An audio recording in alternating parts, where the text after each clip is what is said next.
all day, cloudy all night, but we're going to have a nice night for baseball at Target Field in downtown Minneapolis between the Royals and the Twins as we get ready to rock and roll. The visitors bring in one of the best catchers in the game, all-star Salvador Perez. Not a lot of big numbers in that lineup, but this is one of them. 18 home runs, 53 home runs. Twins have got to find a way to shut him down. For the Twins, nobody better against the Royals than this guy, Joe Mauer.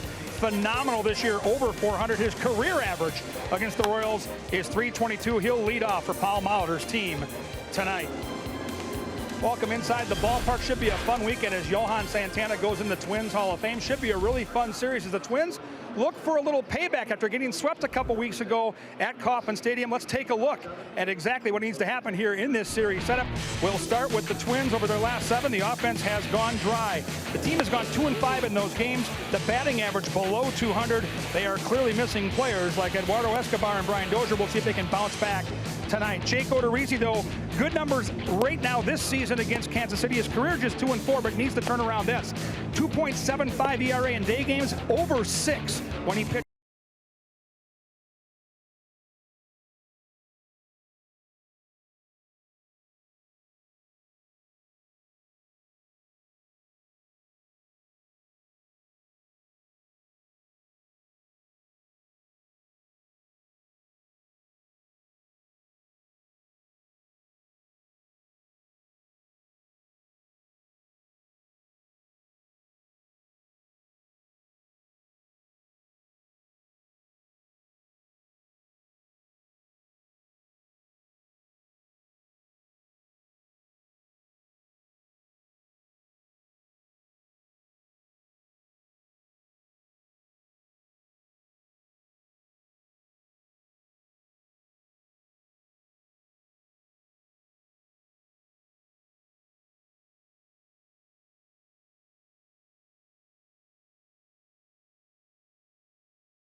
Is presented by Century Link, connecting you to the power of the digital world.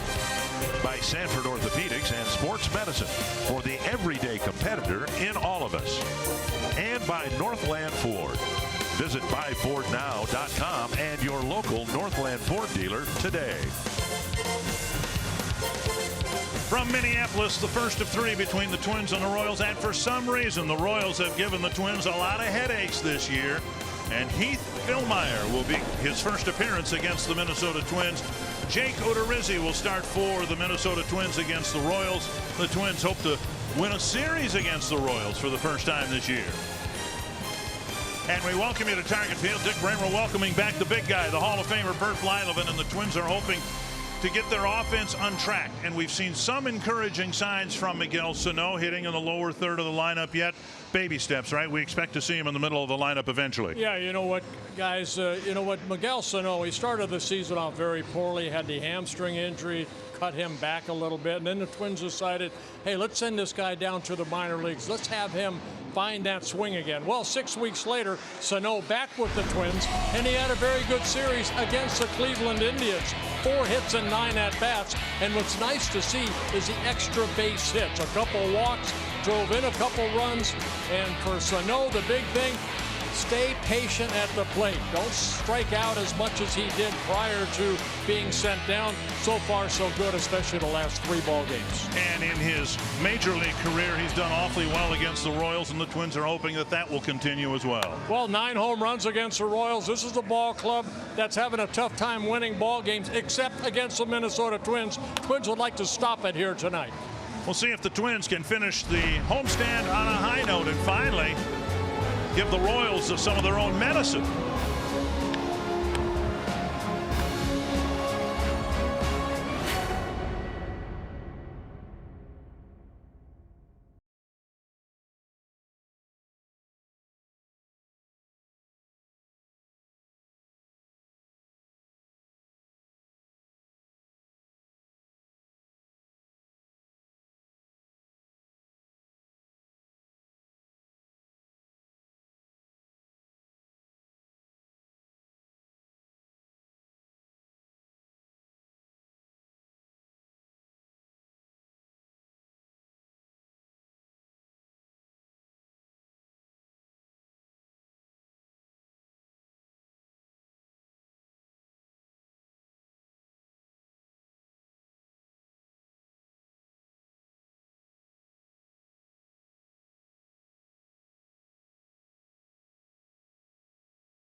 Ground. They did beat the Royals in one of the earlier series, the one here at Target Field, but the last road trip started with a 3-game sweep by the Royals over the Twins in Kansas City, and that went a long way, I suspect, toward putting in motion what we saw prior to the trading deadline, where the Twins got rid of some players instead of added some players.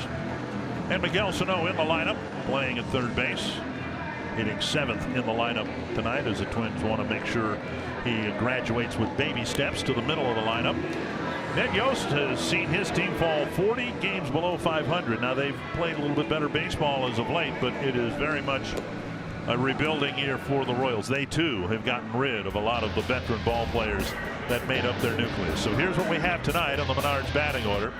Whit Merrifield, Alex Gordon, Salvador Perez, Lucas Duda, Rosell Herrera, Brent Phillips, Hunter Dozier, Ryan O'Hearn, and Alberto Mondesi.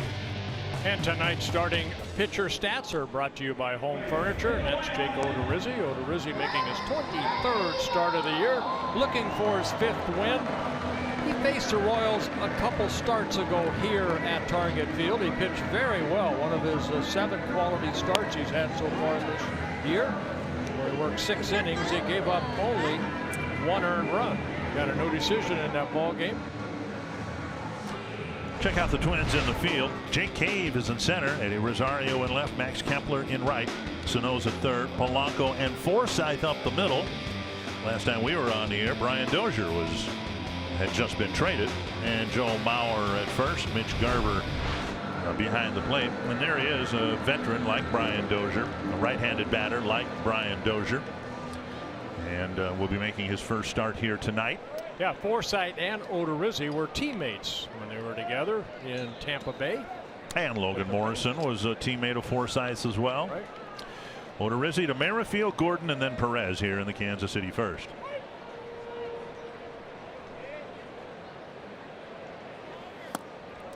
And outside ball one. Mentioned in the pregame show, it's always an interesting stat to watch, but particularly so I think for Odorizzi, his number of first pitch strikes. And he's missed with ball 1 and 2. Paul Molitor suggesting what you've suggested. Odorizzi's stuff is not overwhelming, but he can get hitters to chase pitches if he gets ahead in the count. Well, walks have been a little bit of an issue for Jake this year. 47 walks in 112 innings pitched. That's almost 4 walks per 9 innings. This is a guy you want to swing the bat, Merrifield, because he has 24 stolen bases. A guy that can create some havoc on the base paths. Make him earn his way on. 3-1 with Gordon on deck. Popped up short center. Cave got a very late break, and it is Forsythe making the catch in short center field. Cave really got a bad look at that if he saw it at all. 1 down. Yeah, let's take a look at our Pizza Ranch for the Twins win. And how do you do it? Well, tempo of the game starts with the guy on the mound. And that's what the Twins need out of Jake Odorizzi.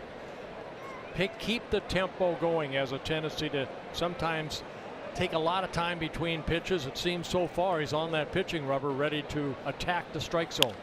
Now one chip down the left field line, and Rosario with a long run can't quite get there. It drops in foul territory. Yeah, great effort by Rosario with that wind blowing a little bit in from left field. That kind of kept that ball away and out of his reach.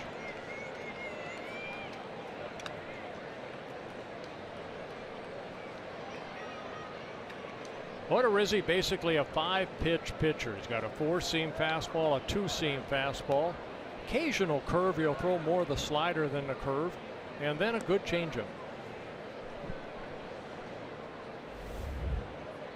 1 strike to Gordon.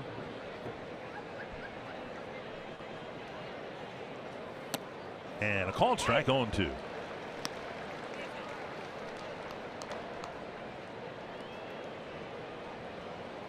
Gordon in his 12th season with the Royals, 34 years old. Read an article where he's thinking after next year of just retiring from the game of baseball. He said he misses his family. And look at that. Yep. That's an accidental shift beater. A check swing and a dribbler toward third base, but there was nobody on that side of the infield.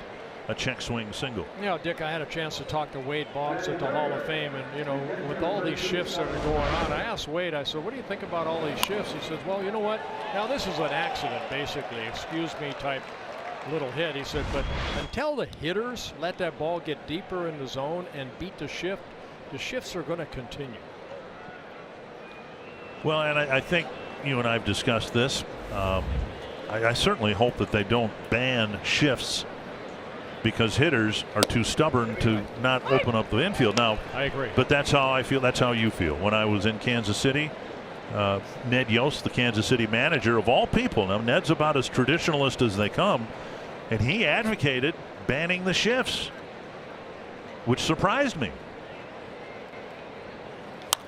This one chipped down the right field line, and this will be a long run for 3 Twins, and no one will get there. It's into the seats. I quite don't understand how you can ban, you know, I mean, they showed Ted Williams when, you know, they put the shift on Ted Williams. I know Harmon Killebrew had a shift. Maybe the shift of the second baseman going into short right field. That's what he's talking about.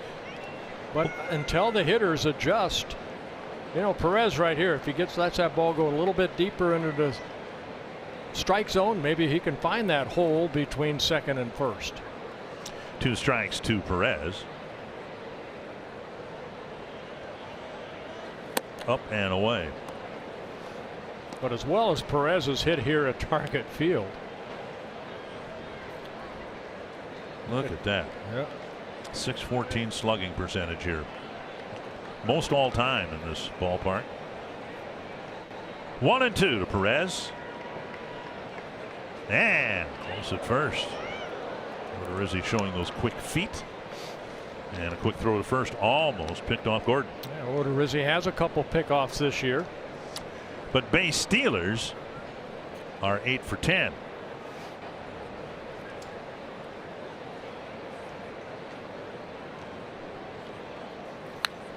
And a pitch helmet high, and Perez fouled it back.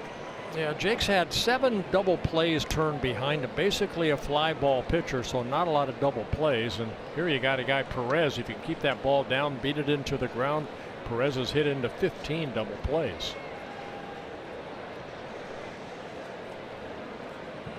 Another 1-2 coming to Salvador Perez. Blocked by Garver. We saw in his last 2 starts, Garver's really done a much better job blocking pitches. And those extra bases, the extra 90 feet here, there, can make the difference between a run, obviously, and that can make the difference between a win or a loss. I think you have to give credit to Jeff Smith, too, working a lot with Garver behind the plate. You know, Jeff Smith now 3-2. is a very good receiver, you know, and as a coach, you know, you can kind of suggest little things, but it's up to the player to finally let it sink in, and I got to get in front of that ball, and I've got to frame it. Watch Bobby. He's probably learning a lot from Bobby Wilson, too, because Wilson is a very good framer of the plate. And Paul Molitor from the dugout said, hey, wait a second. Joe didn't react at first base as if he thought he tagged him out, but the Twins will take a quick glance at it.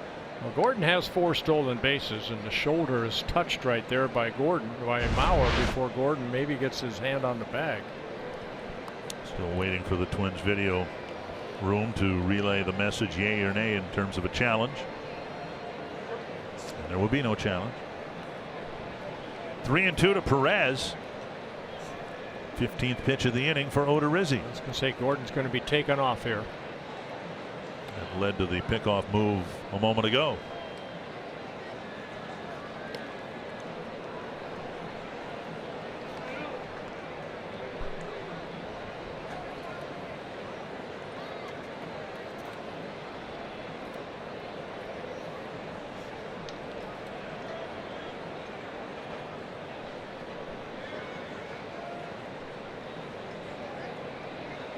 Gordon goes, and the pitch pounded foul.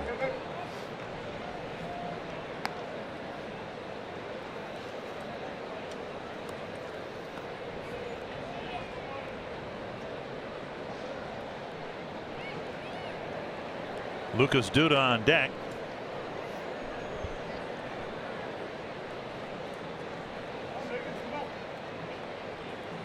And Perez trying to wear Odorizzi down.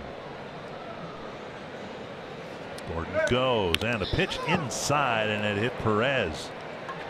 So Perez will go to first. We'll hope his fingers are okay, and it's first and second with 1 down. Tried to go with that 2-seam fastball inside and got Perez, looked like on the wrist area.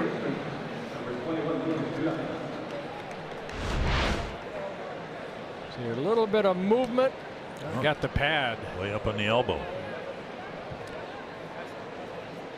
So first and second, 1 down, and now Lucas Duda. Mentioned the Royals swept the Twins in Kansas City a couple weeks ago. And the tone for the whole series, as it turned out, was Duda's pop fly single down the left field line where he didn't even know where he had put the ball in play. It dropped for a 2-run single, and that was kind of an omen for what was to follow for the next 3 games. So here he's up in a big spot right away in the first inning. Yeah, this is the 10th game between these 2 ball clubs, and the Royals have that advantage, 6-3 so far.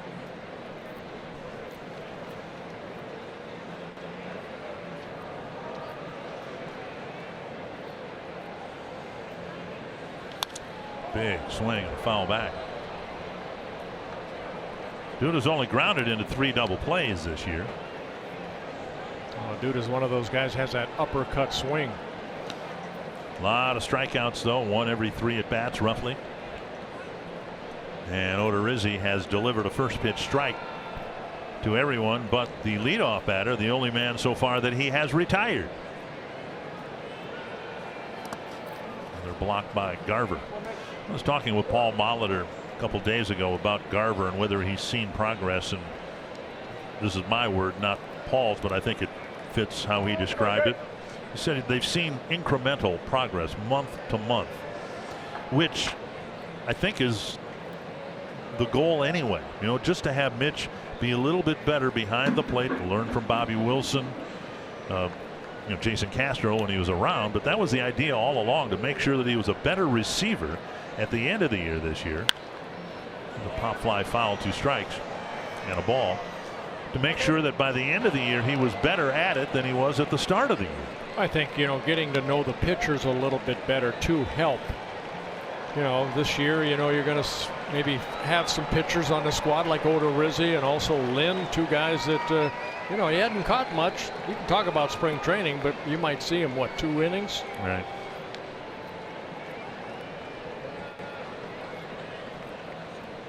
One and 2 to Duda. Pull shift in the infield for the Twins, and another foul back. This is what we've seen too from Odorizzi in so many of his starts. Not the unwillingness, but the inability to finish off a strikeout. A lot of foul strikes or foul balls with 2 strikes. He does have more strikeouts to innings pitched, but that pitch count already at 20.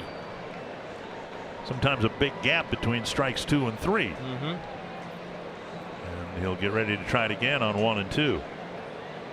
Twins fans of recent vintage remember Scott Baker. That was one of his issues too. He would get strikeouts, but it would take so many pitches per at bat because of all the foul balls. 1 and 2.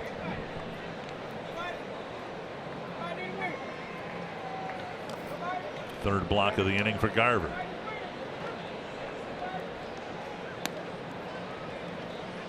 And now it's 2 and 2.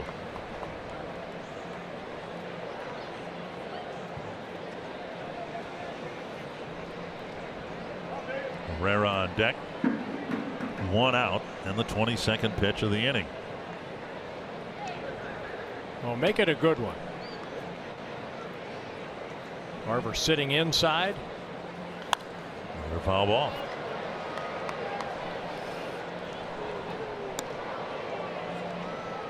Odorizzi making his 8th career start against the Royals. His 9th appearance, 2 wins, 4 losses. ERA at 4.3.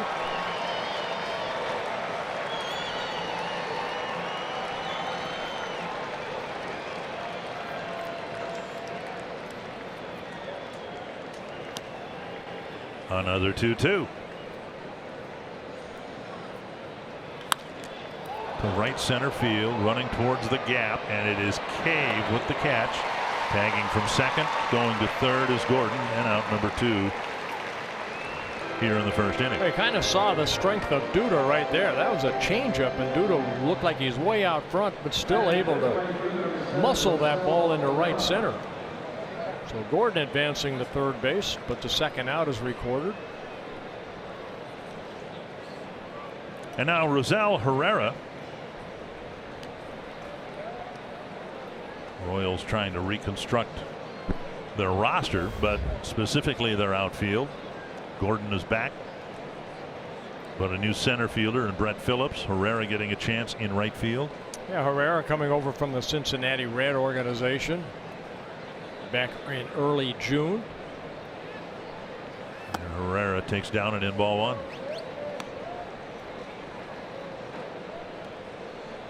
And pitch number 25 coming for Odorizzi.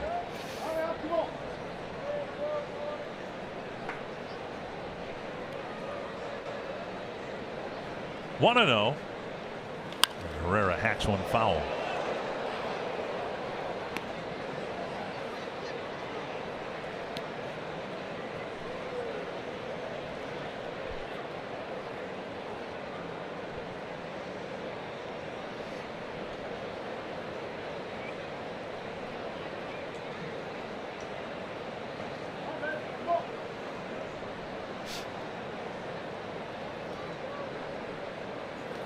Outside, 2-1.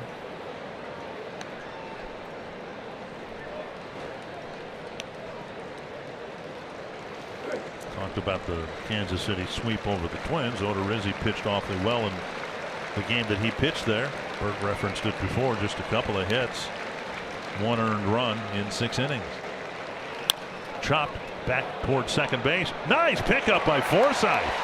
He played that very aggressively, backhanded and ran to the bag, and the Royals come up empty-handed in the first.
Month, but marginally. We'll see if this lineup can get it together and start producing a few more runs. Brought to you by Menards. Joe Mauer leading off. Eddie Rosario, Jorge Polanco, Logan Morrison, Logan Forsythe, then Max Kepler, Miguel Sano, Jake Cave, and Mitch Garver. And tonight's starting pitcher stats are brought to you by Home Furniture. That's Heath Fillmyer. Fillmyer, just 24 years old, making just his 4th major league start. The Twins have never faced him. He came up basically as used out of the bullpen, now put into the starting rotation. Pitched in 7 games. The Royals have lost all 7, so there is that, but you can see he's pitched decently. And we'll see what the Twins can do in their first look against Heath Fillmyer. Mauer will lead things off. Missing down and in, ball 1. Yeah, Fillmyer not an overpowering pitcher. 4-seam fastball, a sinking fastball, tight curveball, and a split finger. That's his go-to pitch when he gets ahead in the count. And now 2-0. I mentioned Fillmyer, you know, in high school he grew up in New Jersey. He was a shortstop.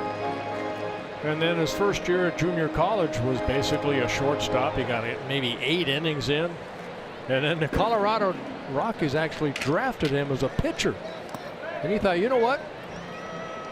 If I get drafted, maybe not as a shortstop, maybe I can do it as a pitcher. And he did. Ended up getting drafted by the Oakland A's in 2014. And a very good sophomore year at the junior college. Rosario on deck. So basically what I'm saying, he's kind of still learning how to pitch. And he will learn that you got to throw strikes to Joe Mauer. 4 balls to start the ball game.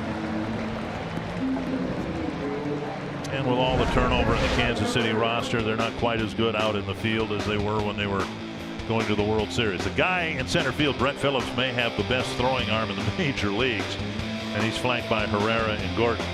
Dozier, Mondesi, Merrifield, and Duda the infielders, and Salvador Perez behind the plate.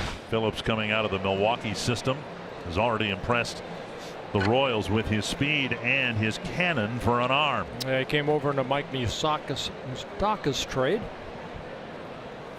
5 pitches, 5 balls for Fillmyer. Ball 1 to Rosario.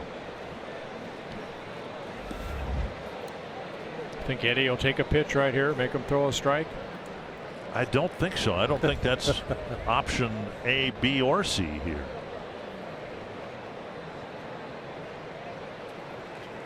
And he takes a strike. 1-1. Looked like a changeup right there. Philmeyer, not a lot of numbers on him, but he is a ground ball pitcher. 57% of the balls that are put in play against him are on the ground.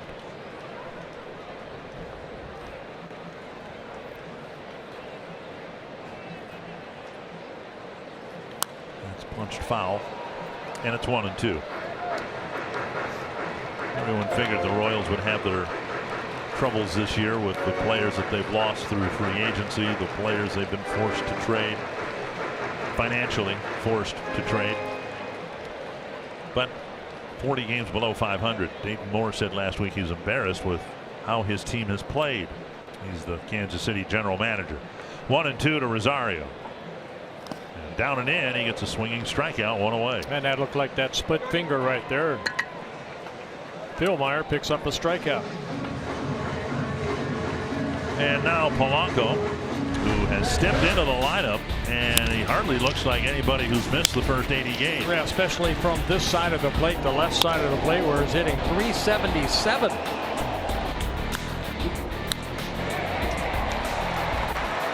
And Polanco will at least start this game hitting left-handed.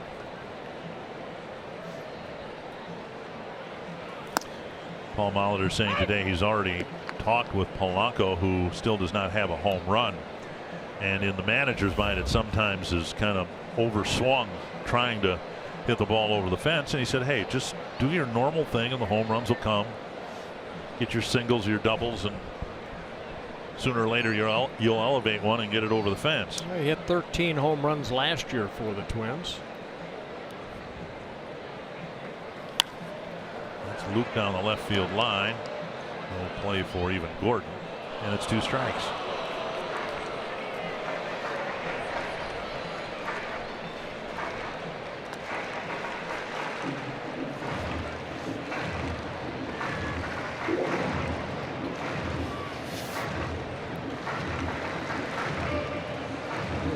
Enjoyed hitting from this side of the plate against right-handed pitchers. Look where he's hitting. That's his on base percentage, counting the walks. 2 strikes here.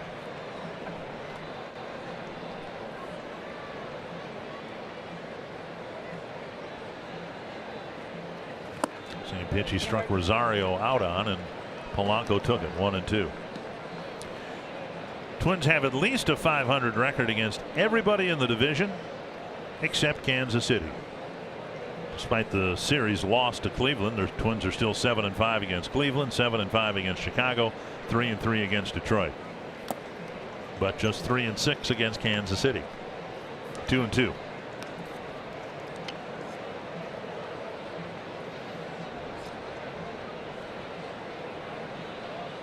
Paul Molitor said he'd love to get this series started by jumping on the Royals early. There's a man on with 1 out.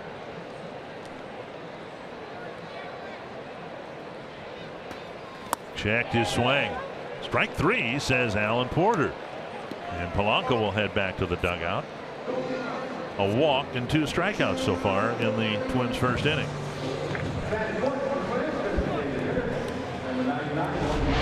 Again, it looked like that split finger down and in. And Polanco unable to hold up. That'll bring up Morrison.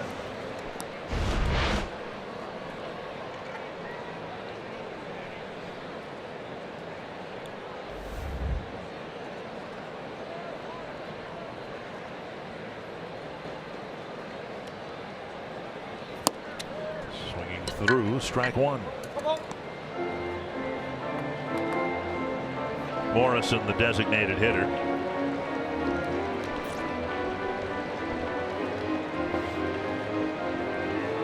And there's the shift you were talking about before with Merrifield playing in short right field.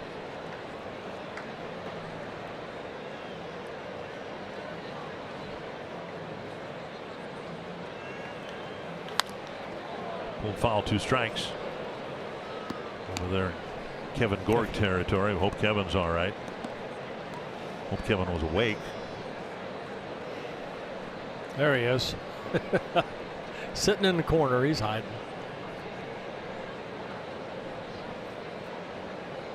And Philmeyer's gotten ahead of Rosario before striking him out. Polanco before striking him out. And now it's 0-2 to Morrison.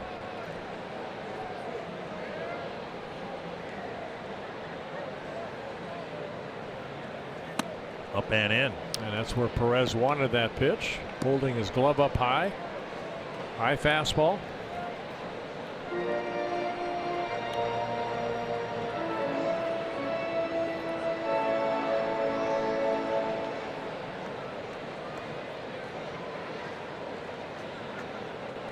One and two.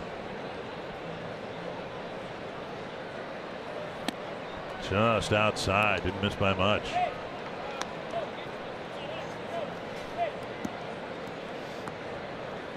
And the Kansas City dugout barking at Nick Marley a little bit. They have the right to.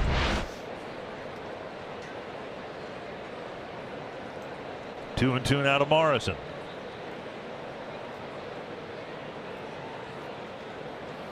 And he went on a half swing. Not one ball was put in play in a 10-minute bottom of the first inning.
Conversation with him earlier today about his approach in the last series. He said he's trying to become more patient, not trying to force the power, trying to have good at bats, work the count to his favor, and I think it's working. He had hits in all three of those games against the Indians.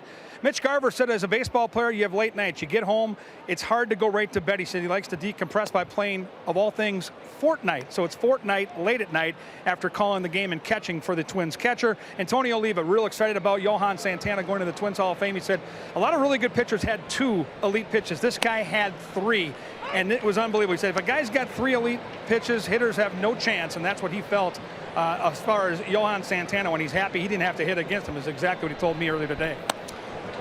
I was right there, yes, very much so. Odorizzi on 3 pitches gets 3 strikes past Brett Phillips, 1 away. First strikeout for Odorizzi. Well, he went right after him with fastballs. And that high fastball picks up the first strikeout. 1 down, and now Hunter Dozier. Dozier being moved around the diamond, and then all the while the Royals are looking at his bat to see what he can do offensively. And Dozier and the Royals neither happy with those numbers so far. 1 strike, and now a ball. But my count, 7 batters and 5 first pitch strikes for Odorizzi.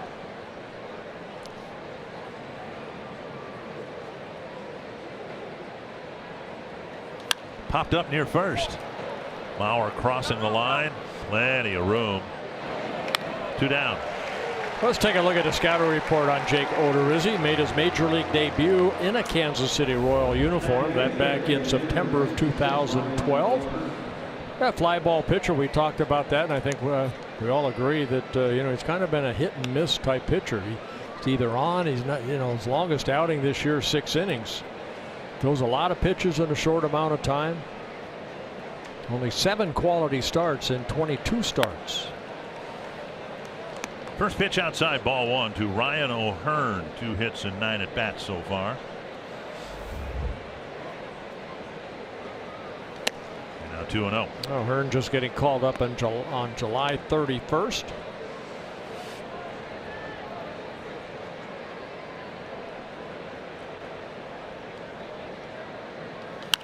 And foul back 2-1.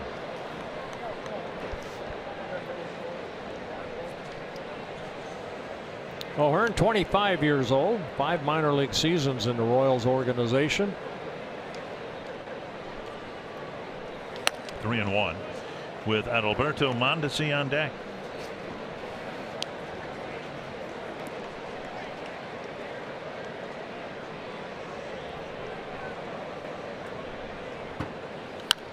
Another foul.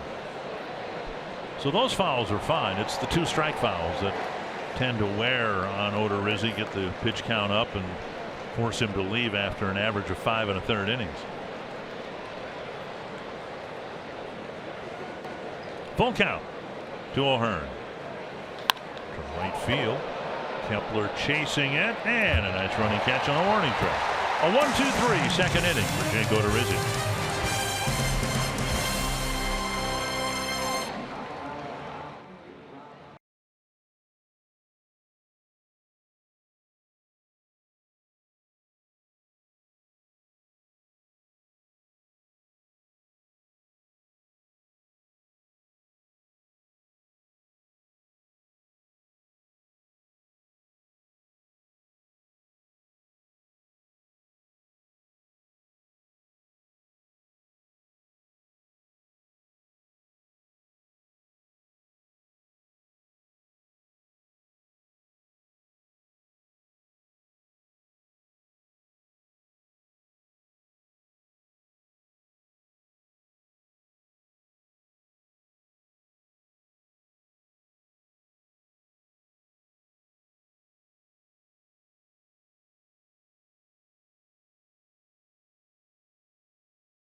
Bay Rays actually saw a little bit of him last year when he was with the Dodgers. A couple years ago, the Dodgers were looking for a second baseman, and there were rumors that they were interested in Brian Dozier.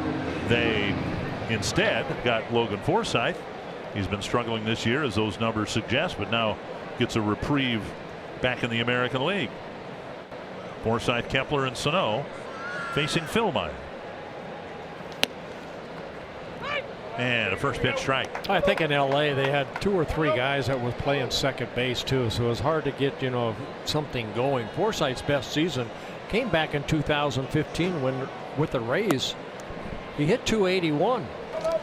And talking with Logan Morrison, who played with him, he said, when he played every day, he was really productive, and it might be one of those situations. He had to share time with Chase Utley and others with the Dodgers, and now 2-1. Yeah, 2015, 153 games he played for with the Rays, 17 home runs, drove in 68 runs.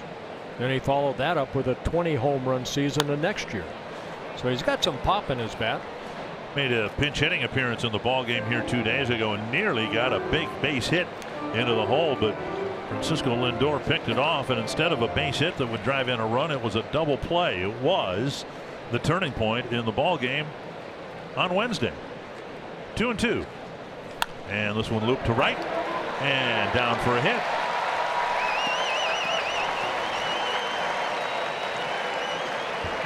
Leadoff man is on for the second inning in a row. Time now for Lowe's whole team together, focusing on the Twins offense the last 7 games, and it has not been good. When you take the most productive bats out of any lineup, the result is not going to be pretty, and that's exactly what we've seen with a sub 200 team batting average. Yeah, we saw that earlier though too. Even though you lose some key players, you know, you go up and down throughout the season. You know, James Rowson said it in the pregame. You know, it's opportunity here for some of these guys to step up. There are at bats to be had that weren't to be had before. Right. Opportunity.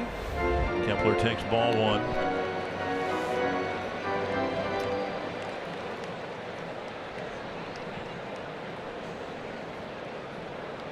Kepler's batting average creeping up, but there's a long way for it to go. And he takes ball 2.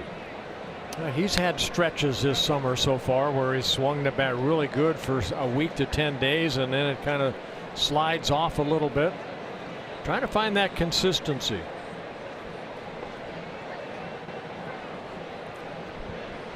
A little bit more of an open stance for Kepler that I have seen, but the hand still very still. And he takes 3 wide, and it's 3-0. Philmeyer walked Mauer on 4 pitches to start the inning, then came back to get 3 straight strikeouts. Forsythe doinked a single to right, and now Kepler has a 3-0 count.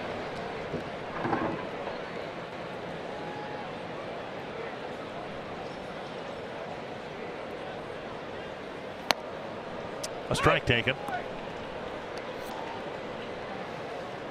You know, when you have a guy like Perez behind the plate, I know the Twins haven't run a lot this year, 36 stolen bases and 50 attempts. When you have a guy like Perez, it kind of shuts down the running game. He's thrown out 5 of the last 6 stolen base attempts. He's really, really good. Deep down the right field line near the pole. Foul. Just missed the foul pole.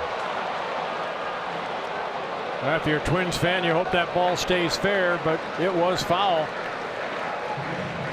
And we may have a crew chief review here. Paul Molitor is going to talk with Nick Marley to see whether they want to take a look at that.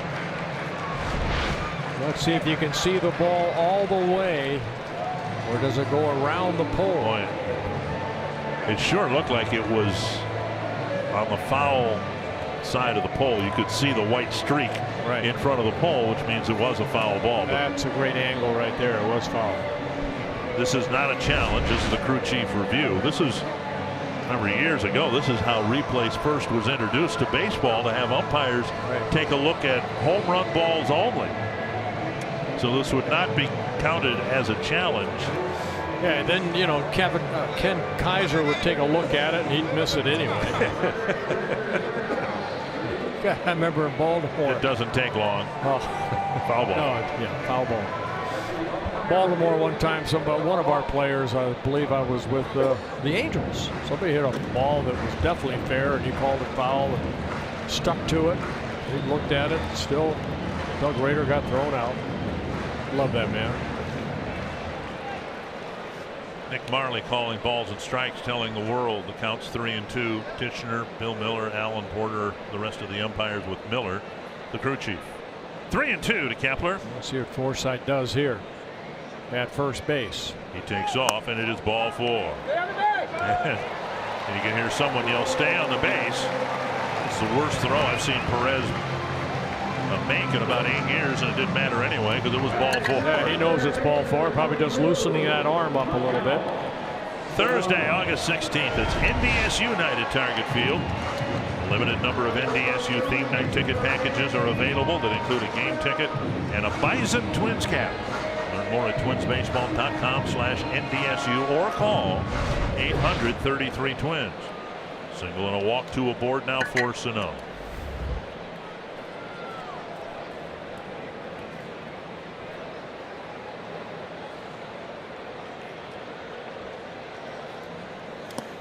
Knocked down by Perez, close enough where Forsythe dare not try for third. It's on for Sano to be hitting seventh. I think the worst thing the Twins could do at this point, having seen glimpses of improvement, would be to thrust him into the middle of the lineup and have him bat fourth or fifth. You got something good going right now, and don't rush things.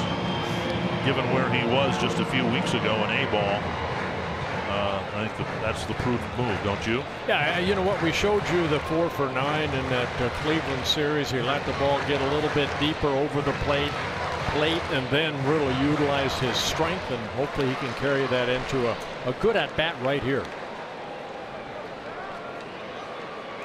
1-0. See if he can drill one to the gap in right center here. Pitch is up and it's 2-0. As Roy Smalley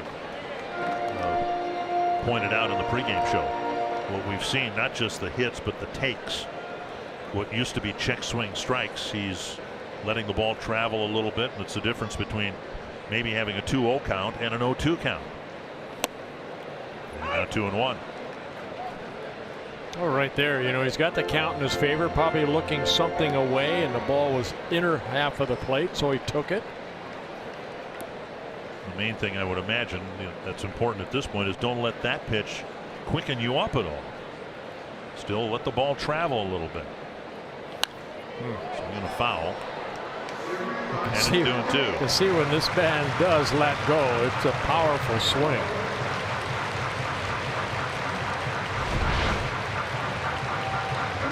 It's a fastball. Again, middle in. Just got underneath it.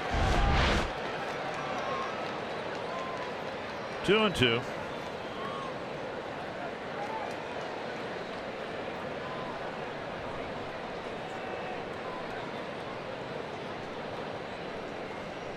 He has 3 strikeouts on that split finger. Stroke past the reach of Dozier. Near the tarp. Forsythe will score.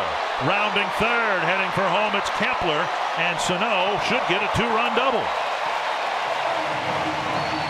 Well, you mentioned with Dozier, you know, we've seen him before at first base. I don't know how much third base he plays, but that ball was hit very sharply, and that little bat or that tough hop to try to keep the ball in your glove gets away from him. So a good powerful swing by Miguel Sano right down that third baseline. Looked like Dozier tried to backhand it, and it is a 2-run double for Sano. Exit velocity of 108 off the bat. Now next half inning we're going to have Michael Kadire with us, and we'll ask him. He played a lot of third base. I would imagine when the ball comes off the bat that quickly, you just stick the glove out and hope that it hits it. So we'll ask Michael that when we get a chance here. 2-0 Twins, still nobody out, and Jake Cave, he taps it up the right side. Now what we have seen at times since the All-Star break, a better job of situational hitting here. Now you've got a left-handed batter up. There's nothing about Philmeyer that's going to overpower you, and Cave doesn't need to concede an out, but if he pulls the ball on the ground, he'll in all likelihood advance Sano to third base, and you're in position to score another run. Jake knows exactly what you're talking about right there. That's what he's going to try to do. If he makes an out, make it on the right side field. That'll work. Get a base hit. That's base even hit better. to center, and Sano held up. He'll only gain third base, but the Twins have quite an inning going here. There's Phillips showing off a preview of his arm in this 3-game series. First and third, nobody out. Well, even on that swing right there by Cave, you can almost see him. I'm trying to pull that ball. Watch right there. You see, he got the barrel of the bat out quickly. And good for Jake Cave. He ends up getting a base hit. And advances Sano over to third with nobody out. Mitch Garver will bat.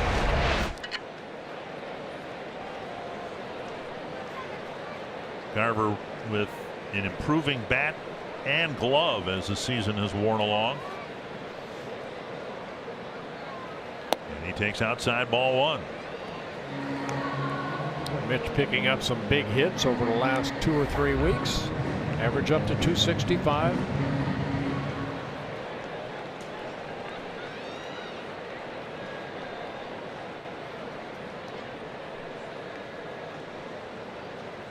And he takes up 2-0. Philmeyer really having a tough time here in the second inning. Well, 38 pitches, 19 strikes, 19 balls. See if you've been practicing. What's his strike percentage? That's almost like 50%. You stay sharp even though you don't do games for a couple of weeks. You try to stay on top of things. Yeah. 2-0 to Garver. Cave can run. Royals know that.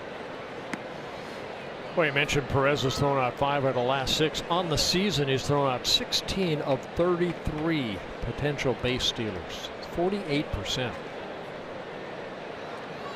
That's what an all-star catcher, 6-time all-star catcher, can do. 2-0 to Garver. Popped up. And it'll reach the seats 2-1.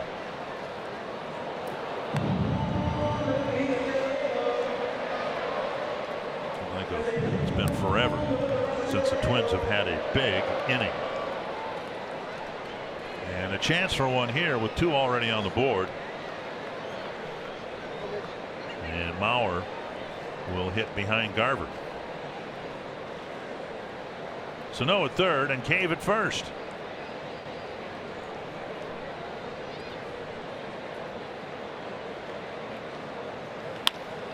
And a nice pickoff on the fly to Dozier. I'm not sure why he threw to second base. Well, he wanted to make sure that the umpire saw him catch it in the air. A line drive out, 1 down. And a lot of times too, you know, Cave might be thinking right here, hey, did he trap it? We're pretty close right there, and maybe Cave was going to take off towards second. 1 down, and here's Mauer. Drew a 4-pitch walk to start the bottom of the first inning.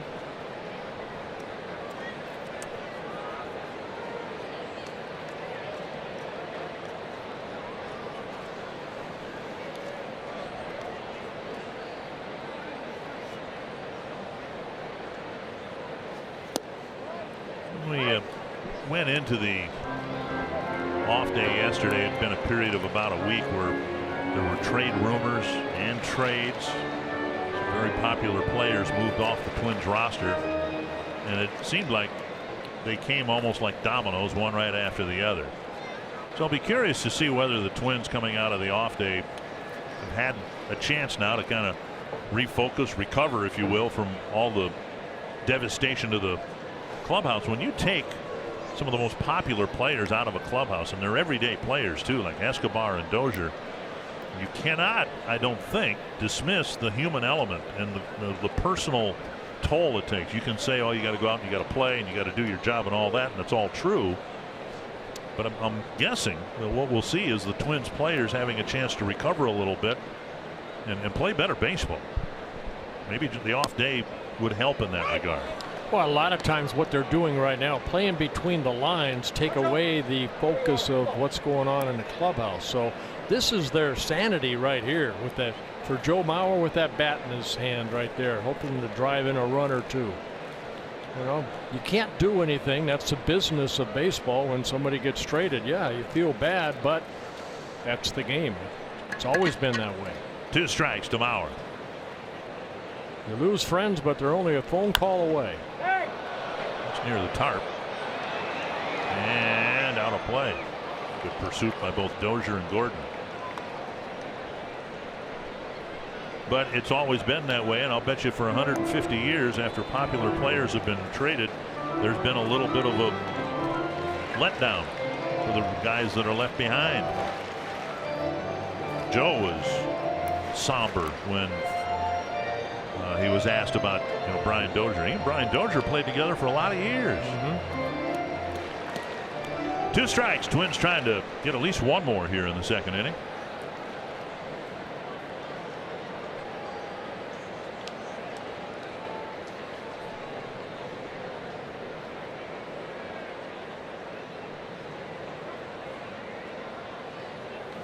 And another one poked foul.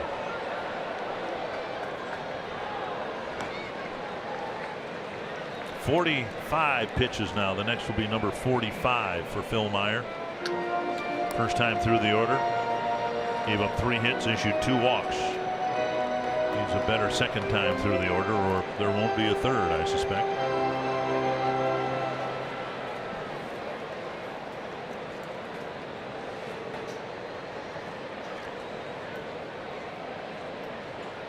Another 0-2 pitch.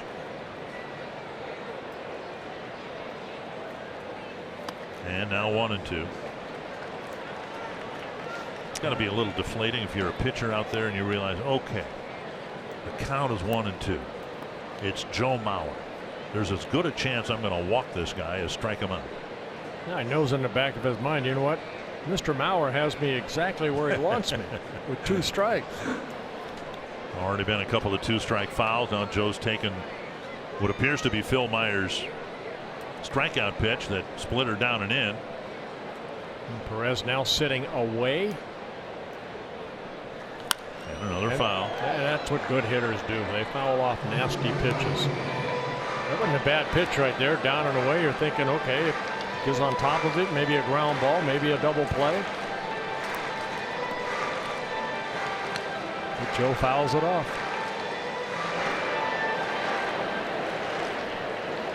Cloudy night here in Minneapolis. Some rain moving in later tonight, but we hope to have uninterrupted baseball. Another 1-2 to Joe Mauer.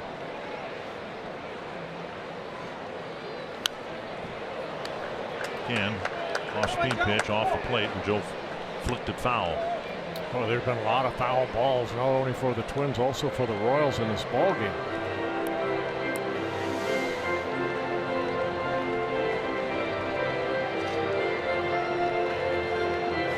Phil Meyer already 47 pitches, looking for the second out here in the second inning. Well, the type of inning that Odorizzi had in the first. The difference is the Twins have a couple runs. 1-2 again to Mauer. A bullet to center field. Sano will score. It's 3-0. Kay flying around second. He'll go to third. And Mauer with a Mauer type at bat. Exactly. Phil Meyer had him 0-2. Fouled off a couple nasty pitches, and it looked like he left the pitch up right there, took advantage of it. Joe Mauer driving in his 34th run. That ball stayed up at 83 miles an hour, breaking ball. 30 pitches this inning. Yep. And all those foul balls were on pitches on the periphery of the strike zone, and then he left one down the middle, and Mauer hit a bullet to center. Cedar Rapids native Cal Eldred coming to the mound. He's the new Kansas City pitching coach.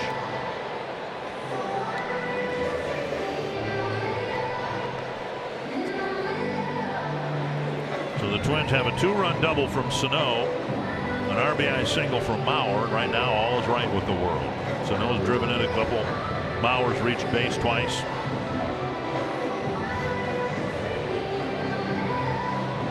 And Nick Marley, the home plate umpire, out to try to break this up.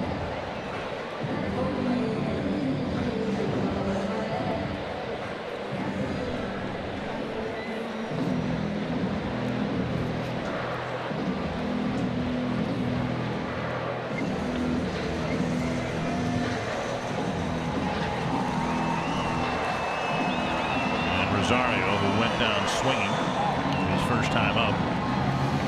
The Royals are bringing the infield in here. This is interesting. Rather than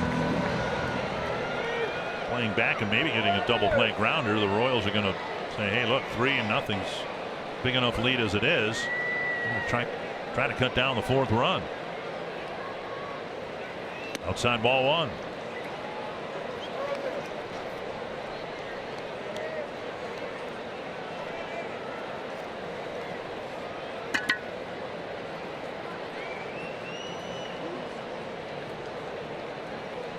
1-0.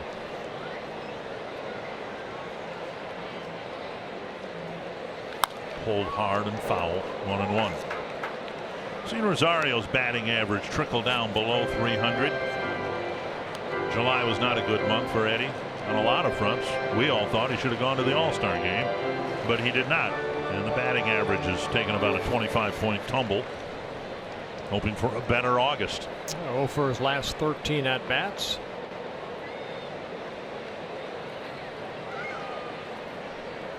Break out of it right here. Fouled. Got in on the handle of the bat. 1-2. An exhausting second inning for Heath Fillmyer.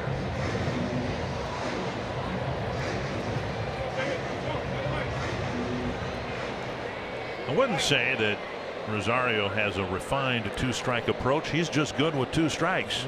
Puts a lot of balls in play. 52 two-strike hits.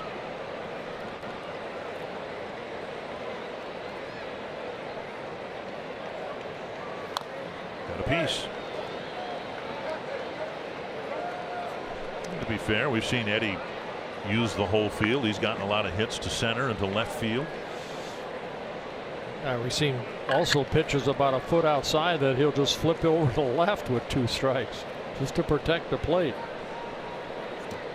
Doesn't walk a lot. He's up there swinging.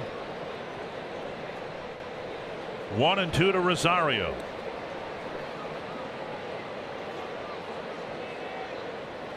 Tap to the right side. And coming home is Cave. And now he'll stay in the rundown somehow. And no chance for the runners to advance, but now Rosario is out at first, overrunning first base. And that'll wrap up the inning. Rosario, the trailing runner, is doubled off on the play. And the Twins will get 3, but could have had more. And we head to the 3rd inning. Twins might challenge, but Rosario looked like he was out, and we know Cave was out, so it'll be a 3-run second inning for the Twins. Michael Kadire will join us when we come back.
Money on all your home improvement needs at Menards. Twins get 3 in the bottom of the 2nd. We head to the 3rd inning. And Jake Odorizzi's retired 5 men in a row. Adalberto Mondesi will lead things off. And we're happy to have 2017 Twins Hall of Fame inductee Michael Kadire with us during the 3rd inning. And Odorizzi gets it started with a strike.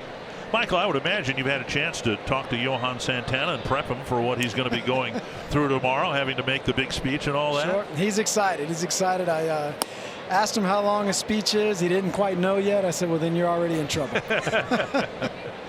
As you look back on it last year, you've had a chance to put it in some perspective. How big of a deal was it for you? You know, for me, you know, I'm not at the level of Bert, obviously. I'm not going to get inducted into Cooperstown. I'm not going to get inducted into Cooperstown. So for me, it was the pinnacle of my career. Really? To make a mark on an organization, especially an organization that meant so much to me, to be able to be put in that team's Hall of Fame and be one of the greatest of that organization, it meant the world to me. I agree. I mean, you know what? I don't care if you're in the Hall of Fame or not. To be, like you said, representing the Minnesota Twins in their Hall of Fame is a big honor. It was. It certainly is. And I'm excited for Johan. I'm excited to see some of the guys that are back in town with Guzzi and Louis Rivas and Juan Rincon, some of the guys that we played with. J.C. Romero. J.C. Romero. That's good. He can still pitch. Yeah, he does. 2-2 on Mondesi. Slaps it to Polanco. It's interesting that you mentioned the pinnacle of your career, because Johan met with the media today, and I'm not sure if he used the exact phrasing, but it was clear that this is the highlight of his career. He threw a no-hitter, pitched in the playoffs, won 2 Cy Young Awards, but to be forever remembered in perpetuity in an organization, that's pretty much how he reflected. Especially in an organization like the Twins and the fan base that we have here in Twins territory. It's such a large, passionate fan base, and to be remembered forever and to know that you made your mark on an organization like that and a community like that, it's really special. Merrifield, the batter, he had a pop-up short center field. Now he flips one into right field for a base hit.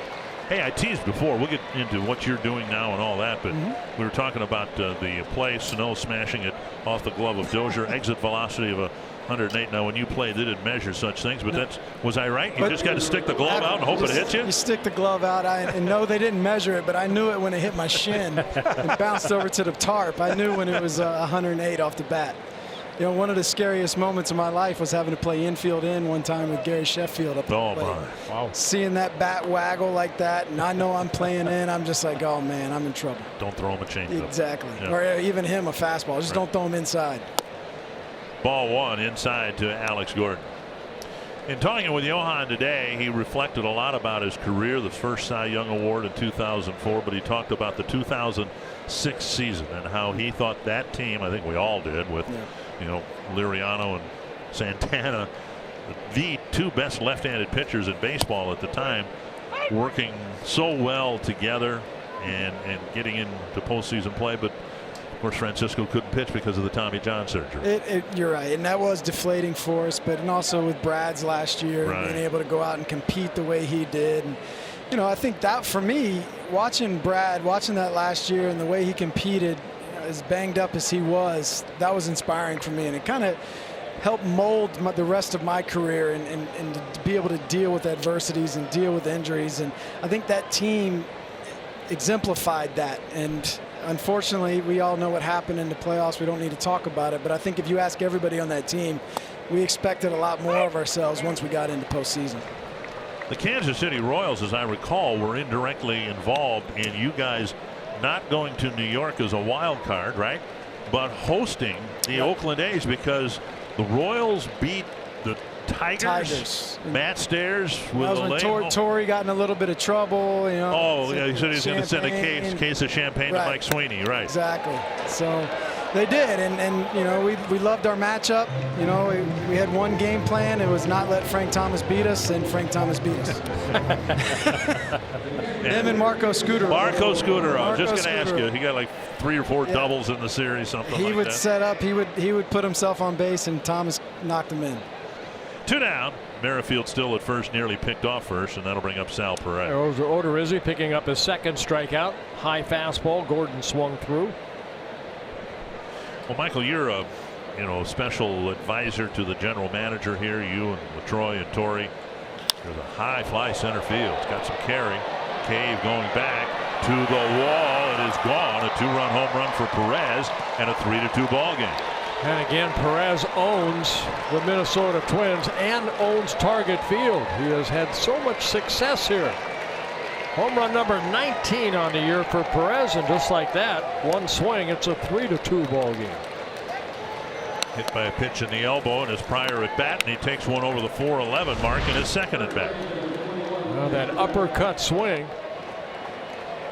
Was that a splitter right at the knees, maybe?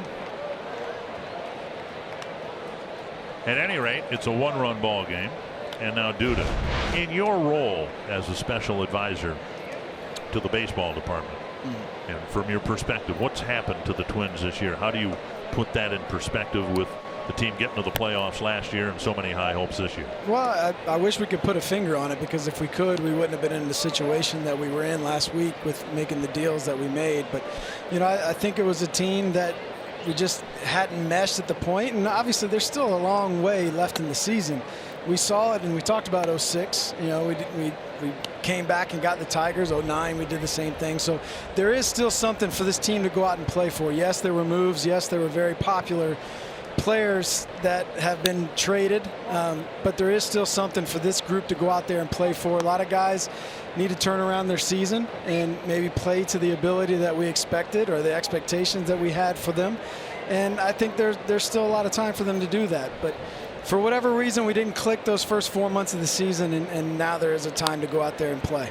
Hey, Michael, I know that you know, 5 guys were traded, and I think 11 young players came back from the age of 19 to 23. I mean, you look at some of the numbers. I mean, a couple kids from the Dominican Republic got good stuff and all that stuff. Is that a crapshoot sometimes, though? It is sometimes, but I think that's also something that's lost in the equation too, because they are, you know, lower level, mid-level prospects, AA and A ball. It's hard to see your team that you watch every day on TV and every day go out and compete get traded for the prospects. But these are guys that we expect to contribute, hopefully as soon as next year with some of these guys. So it'll be fun to watch them and see how this plays out. But ultimately what it comes down to is we were put in a position, the trade deadline's always kind of that benchmark, and you have to evaluate where you are as a team, and the team decided to. Well, let me ask you, Mike, was there a point, say a week prior to the trading deadline, that Twins were still thinking about maybe being buyers, and then all of a sudden what happened to become sellers? Yeah, I'm not sure at what point it is. Obviously every season is different. I remember we kind of ran through the same thing in 2011 when we were going through it, and we went off and we won like 6 out of 8 games going into Oakland right at the deadline. They were talking about trading Kubel, talking about trading me. We won, and then the second half of the season made an ugly turn, and then we all left and wasn't able to get anybody in return. I think we were trying to guard against that. How's the minor league system look? Minor leagues, I know you go see some clubs. We've got a lot of guys that are exciting, that we're excited about, and obviously adding 11 guys is kind of like a little bit of a juice to our system, especially the guys. I mean, they're going to immediately go into our top 20, top 30 prospects. And we'll have more from Michael Kadire in the bottom of the third. The Royals answer with a pair at the top.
last night for home run power. One of the guys that Michael Kadire was just talking about, Brian Dozier, a part of 7 home runs for the home team.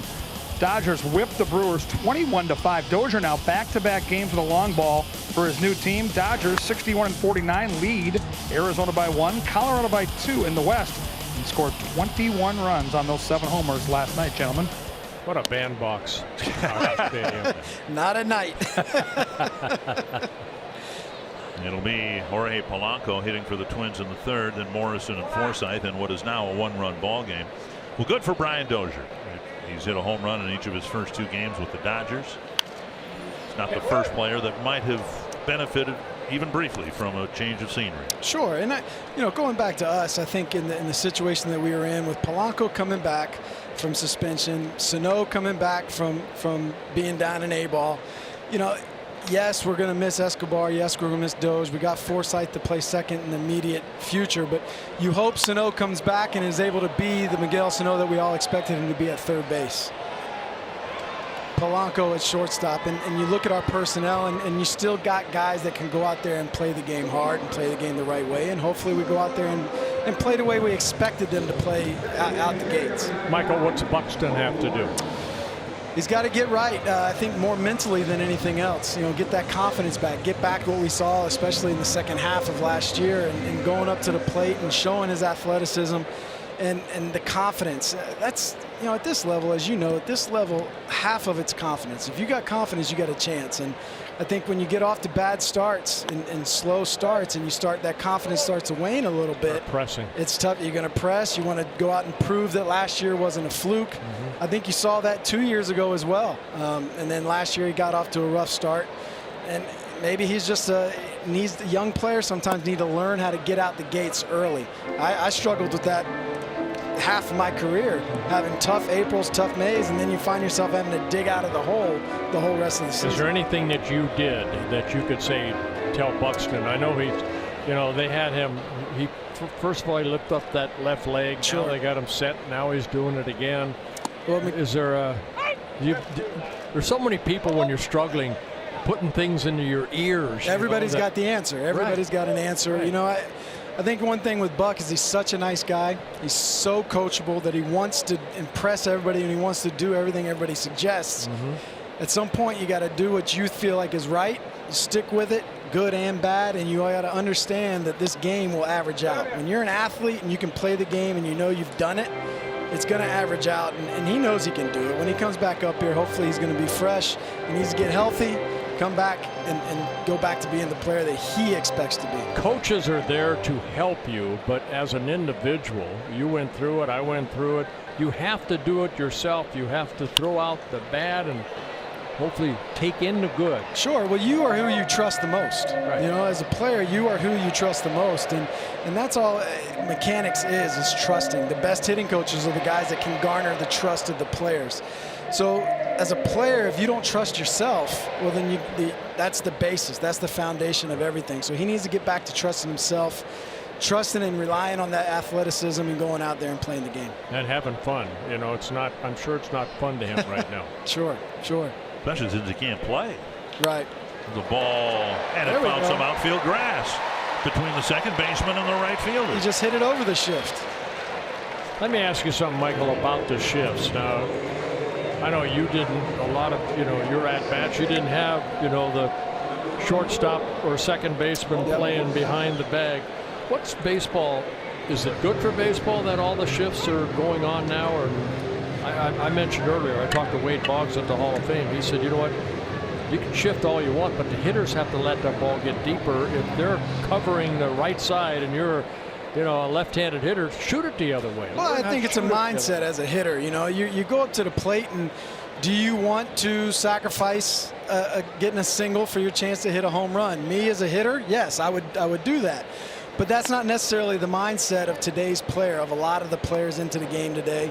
Number one, a lot of sabermetricians will say, I'd rather take my chance at getting a run on one swing of the bat as opposed to having to get 2 or 3 swings of the bat to generate a run.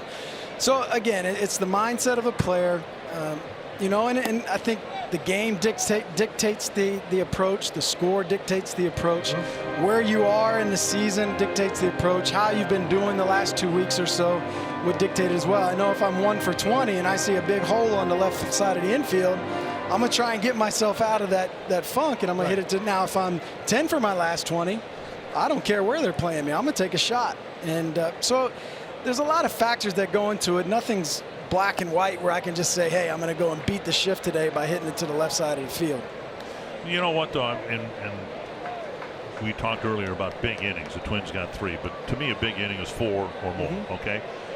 Has anybody ever had a big inning, 4 runs or more, with all of them being solo home runs? No. I mean, you got to have people on base. Absolutely. You definitely have to have people on base. You definitely have to, you know, manufacture, get guys on, and run the bases. I think that's another thing too, is that's kind of gotten lost a little bit in today's game, is the ability to run the bases. And we're all worried about 3-run home runs and going station to station, but I think you can win and lose a lot of games on the base paths.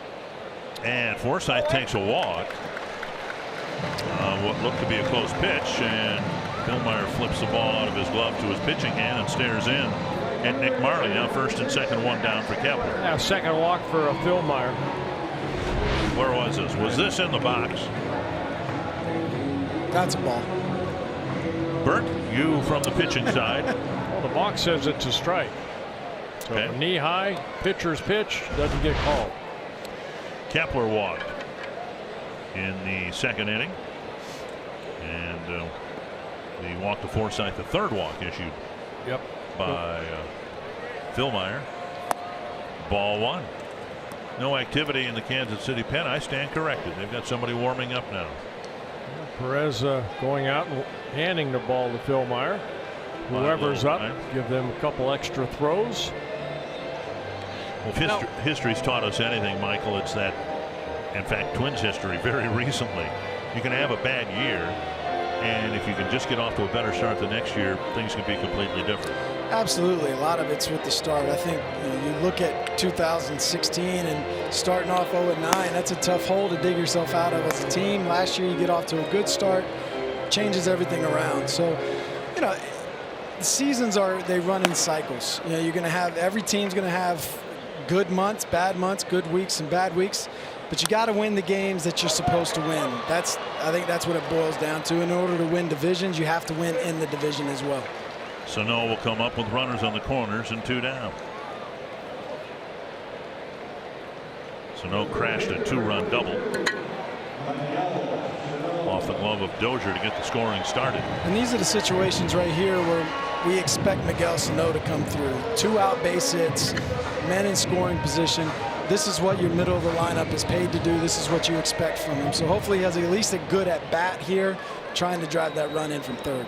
Well, he will be staring at 90 feet of open infield on the right side. Yes. He can't help but see it as a right-handed batter. You can see the second baseman Merrifield almost lined up directly behind the second base bag.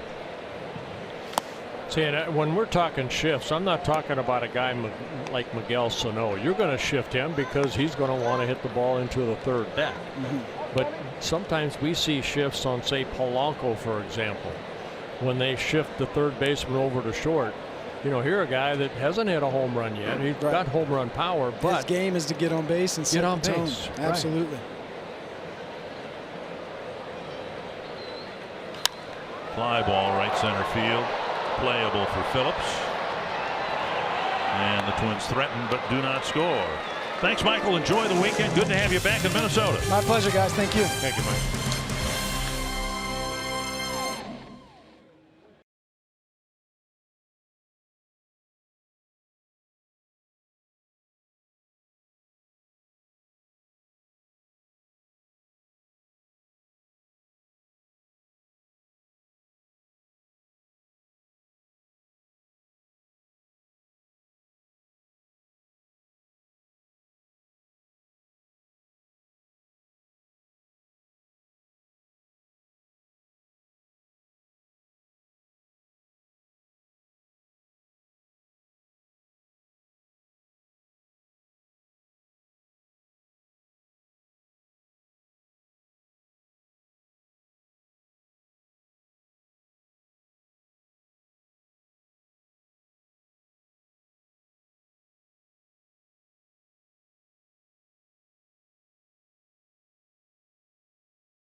His 2-run shot in the 3rd inning. They've hit at least 1 home run. One home run in 8 straight games. That's tied for the longest streak in the major leagues this year. I got to believe the Yankees have done that.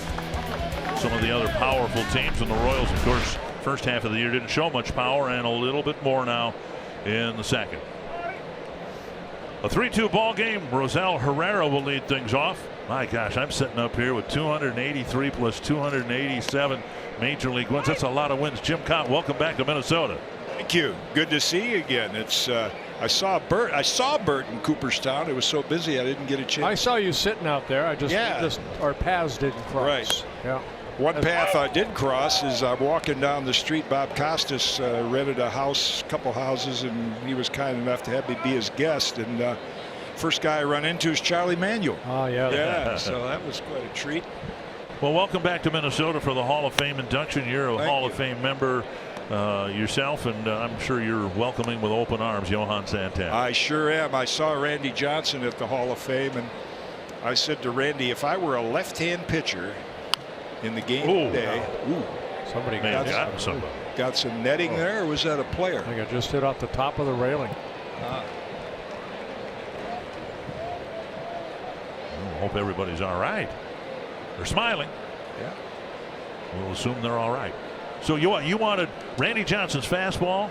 Yeah, I said if I were pitching today, because with all this nonsense of launch angle and trying to lift the ball and hit it, I think baseball slowly, even the powers that be are realizing how stupid that is, that I would want Randy Johnson's fastball up and in, and Johan Santana's changeup low and away as a lefty. Now, I wouldn't mind mixing Bert's curve in there with it, but I think I'd be fine with that fastball and that changeup. Jimmy, I follow you on Twitter a lot, and I know that you're an opponent of how do we fix this game. I mean, all the shifts and stuff like that. I know you get irritated with that. Well, I think in the last. That ball hit deep to the left field corner. Chased by Rosario, but a foul ball. I think in the last maybe 3 years, maybe I don't know if I'd put it exact. All of a sudden, there's more controversy about the length of games, the way the game is played, home runs, strikeouts, walks. I mean, last night there were 39 home runs hit in 12 games. We won the World Series in '82. We had 67 as a team. Whitey Herzog, as Tom Kelly liked to do, every day he'd say, "Get me 10 singles, boys," and that was fun baseball to watch. But this can be pretty boring sometimes. We had in the bottom of the 1st inning, Twins were batting. Mauer drew a 4-pitch walk. There's a single spank to right field. We had a walk and 3 strikeouts, and it took 10 minutes, and there was not one ball put in play. Yeah. And I don't blame the players. You know, the players are, I think, more physically gifted than we've ever seen. Bigger, stronger, faster. I know young pitchers that can do more with the ball in their early 20s than I could, but I blame management. And if they don't like the game the way it is, then, you know, as my late brother-in-law, who was an outstanding businessman, said, as a leader, first thing you have to do is define reality. So what is reality? Do the majority of the fans not like the game the way it is? And if they don't, what can we do to fix it? Within that, there's been some talk of banning the shifts, making, in fact, I told the story earlier tonight, Ned Yost, when I talked to him in Kansas City, is for banning the shifts, of putting a line through second base, and you got to have 2 on each side, and every infielder has to have at least 1 foot on the dirt. Yeah, see, I don't know if I would do that. I blame the hitters. I mean, I asked several managers, do you take 1 round of batting practice where your hitters hit the ball through the left side? I mean, they shifted on Rod Carew. He did 600 today. And if the hitters, I just saw it, would do to the last inning, the whole left side, well, I know they say it's not as easy to score 1 run with 3 consecutive hits as it is with a home run, but I think I would like to see hitters, particularly in certain situations, they should do that. It's funny you should say that, because I mentioned earlier in the telecast that I talked to Wade Boggs about that, and he says it's not the shifts, it's the hitters. Right. Let the ball get a little bit deeper, and if they're playing you, shading you one way, inside out it. And once I said, if I were a club owner And I had a meeting in spring training next spring, and I said, look, you left-hand hitters, they're using all these shifts. So, at the end of the year, whoever gets the most hits through the hole to help us win a game or score a run, I'm going to give you a $10 million bonus. Now, do you think they might try that? That might get their attention. Yeah. I think you guys would both appreciate this. I looked this up and double-checked it about a month ago. You both played with Harmon Killebrew. In his career, he struck out 21% of the time, and he was known as one of the high strikeout guys of his era. The game right now, Major League Baseball, strikes out 25% of the time. I mean, the game strikes out more than Harmon did. Right. And it's simply that the hitters know that the analytics say, well, you can easier get a run with one swing than you can with 3 consecutive hits. The stats prove that. But my answer to that, the stats prove it because nobody tries to get singles anymore. Right. Runner goes and the pitch popped up near third, chased by Sano down the line, and now Rosario in fair ground makes the catch for the first out. Yeah, the wind shifting a little bit here at Target Field. A lot of the fans starting to look for some shelter as well. We have some rain coming down here, and there is and they're going to stop the game. They know what's coming. Did they see some lightning? Yeah, there's now everybody looks at the radar, and we're going to have some turbulent weather here, and they're going to quickly try to get the tarp on the field. There's a big front coming in. Right. Got to wait till the back. Yeah. I will hope it blows through in a hurry. Hey, let's talk a little bit about Johan Santana. And I'm going to throw this at Bert too. When he met with the media today, he talked about how hard he worked. He wanted to be the best, and of course his changeup was his signature pitch. But he said something, and he kind of said it in passing, but it really caught my attention. So I want to bounce it off of you two guys. He said between starts, when he would do his long toss, he would long toss with his changeup. Now, it may have taken a hop or two to get to the guy who was on the other end, but he said he long tossed with his changeup. And I thought, well, I've never heard anybody ever do that before, but it kind of made sense to me. If what you're doing is trying to replicate the arm speed, yeah, that it would make sense. If you're trying to lengthen your throws, go ahead and throw your changeup in long toss fashion. Did either one of you ever heard of that? I didn't have a changeup, so I didn't long toss my curveball, but I wish I had Johan Santana's changeup. But we were chatting at dinner tonight about similar things to that, because he said, well, what was your workout program?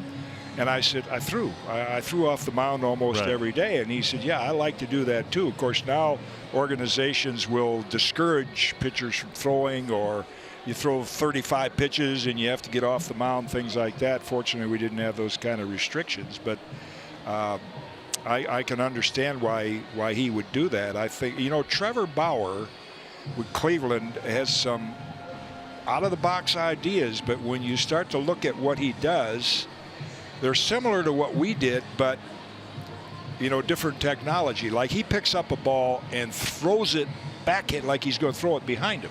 Well, what I did, and I learned it from Warren Spahn, and I taught my pitchers, is we just fielded a ground ball. When you field a ground ball, the first thing you do is you pick your arm up and you put it back here. So it's really the same thing, different terminology. So I just think in general, they've hothoused pitchers. They haven't allowed them to throw as much as they could or should and hone their craft.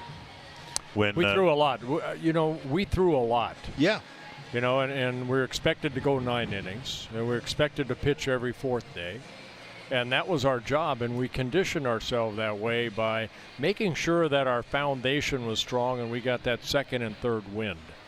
Yeah, Sad to say, I don't see a lot of guys doing that this year. They run out of gas, it seems like. In their mindset, they're set at 100 pitches, and their body's going to shut down. More of a mental thing than the physical thing, because these kids are bigger and stronger. Right. And I think on one hand, I don't blame them, because I think they're trained that way. Again, I was telling Johan and Brad Radke sitting there at dinner that in spring training, if I pitched 6 innings down at Old Tinker Field, then I would go down to the bullpen, and when the other team came up, I would pitch at 80%, but I used my legs and my motion, and I would pitch maybe another 5 or 6 innings and just spin all my pitches. But I think that it helped me repeat my motion, be more consistent with it. Build your stamina exactly. a little bit. I liked it down in the bullpen because they weren't hitting the ball back at me. You're right. But now they don't really give him a chance. Like Jack McKeon, when he managed me in Missoula in '58, he was 27. I was 19. I think Jack is 88 now, so it gives you a little idea what I'm pushing. But Jack would run out to the mound. There'd be a couple men on Missoula, Montana. I think I pitched 245 innings that year in a 125-game season. He'd spit a little tobacco juice on my shoe. And he'd say, well, kid, figure out a way to get out of it. Yeah. And some days I would, some days I wouldn't. But I learned to become my own relief pitcher and try to work out of jams. And, again, no fault of pitchers today. They're not trained that way. They're not allowed. They pitch 5 innings and the man gets on. Boom, they're gone. Well, we got a rain delay here. The Twins are leading 3-2, and we are just in the beginning stages of the top of the 4th inning. And we're happy to have Jim Cott here as part of the Hall of Fame induction. The guy, by the way, in my mind, belongs in the Hall of Fame in Cooperstown as both a player and a broadcaster. I don't believe anybody's ever done that, but eventually you will get your due, I hope. Wow. Would I get my own room then? Well, I've said often, and I was thrilled to be there for Bert's. I pushed for him for a long time, and Jack Morris. I was glad. Some of my writer friends said, and I had to kind of bust them a little bit when they say, well, I said, why don't you vote for Jack Morris? Well, he'd have the highest earned run average of any starter in the Hall of Fame. I said, now think about what you just said. No matter who is in the Hall of Fame, one pitcher is going to have the highest earned run average, right?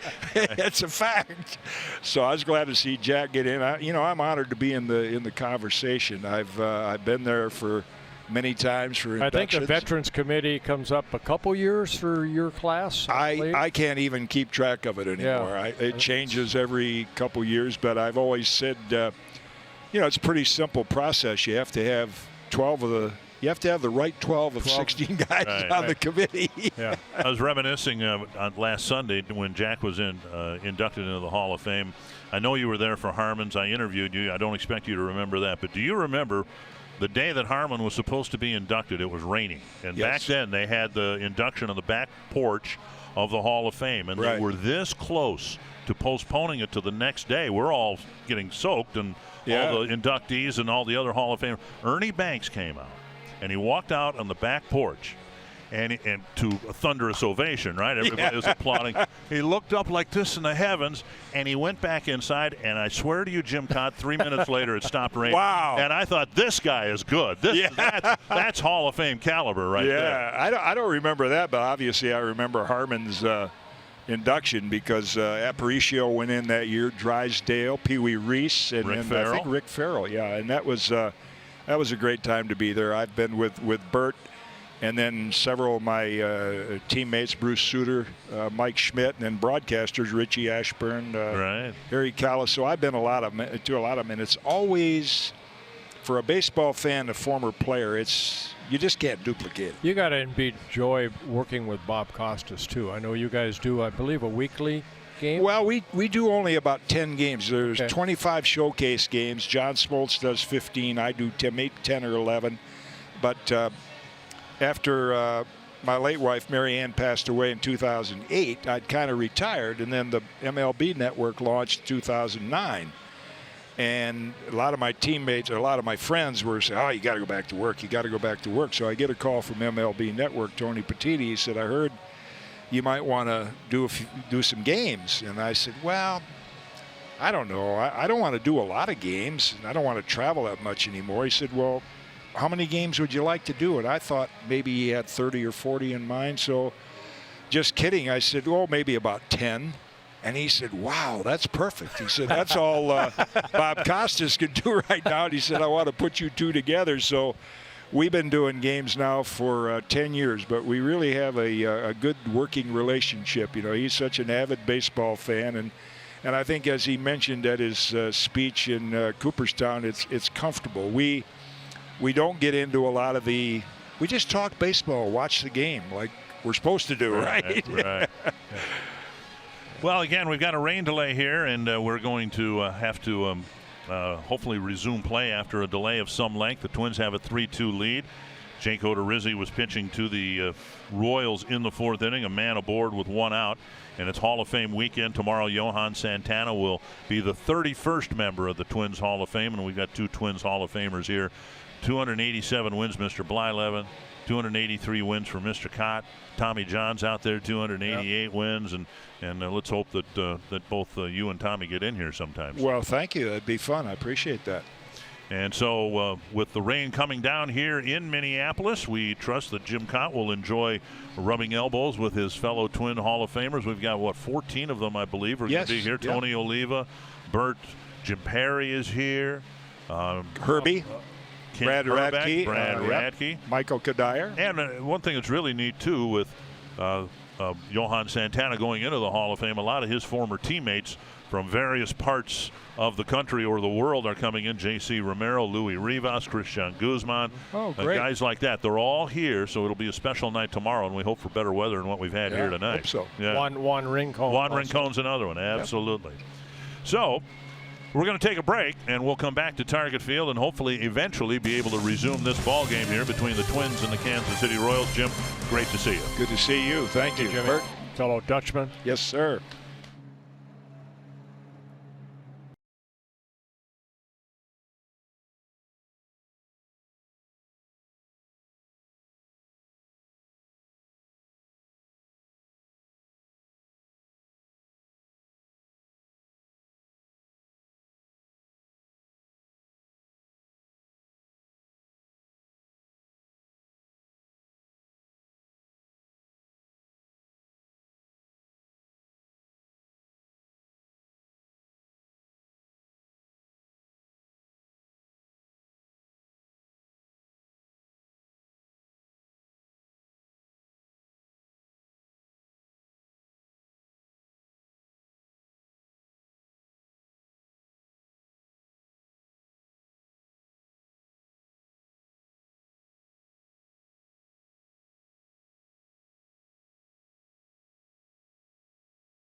Moya will be on the mound to resume this game with 1 out in the top of the 4th inning, and the Twins leading 3-2.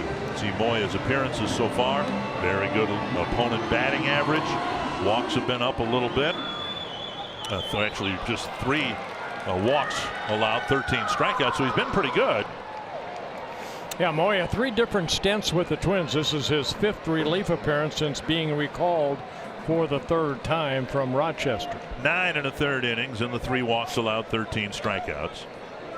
He will inherit a runner at first. Rosell Herrera dumped a single to right off of starter Jaco Rizzi. Brett Phillips hit a fly ball to left. And Hunter Dozier in the box. And Moya delivers up high.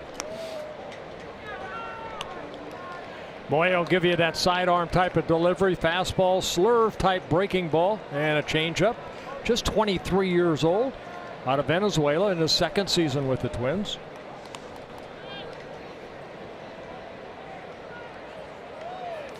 There's the changeup.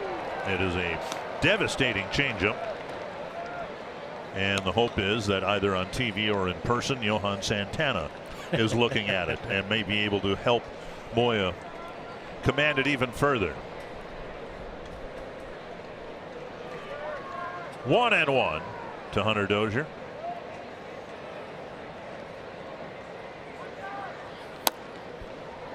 And now 2-1.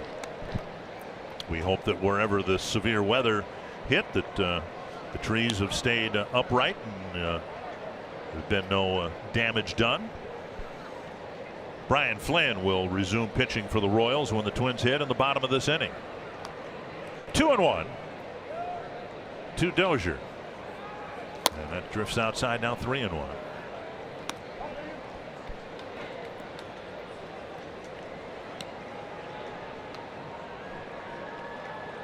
Twins got 3 runs in the bottom of the 2nd inning. And the Royals got 2 back with a 2-run home run hit by Salvador Perez. 3-1. Ground ball to short. Nice. There's 1 and 2. So Moya gets the job done, faces 1 man, gets 2 outs, and we head finally to the bottom of the 4th.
For a while. Twins took an early 3-0 lead thanks to the 2-run double by Sano with a couple runners on.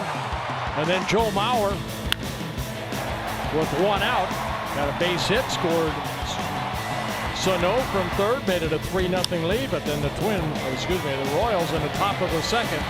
A 2-run home run by Salvador Perez makes it a 3-2 ball game. And so Perez continues his hot hitting here at Target Field. And the Twins will send up Jake Cave, Mitch Garver, and Joe Mauer. against Brian Flynn, who is on now in relief of Kansas City starter Heath Philmeyer.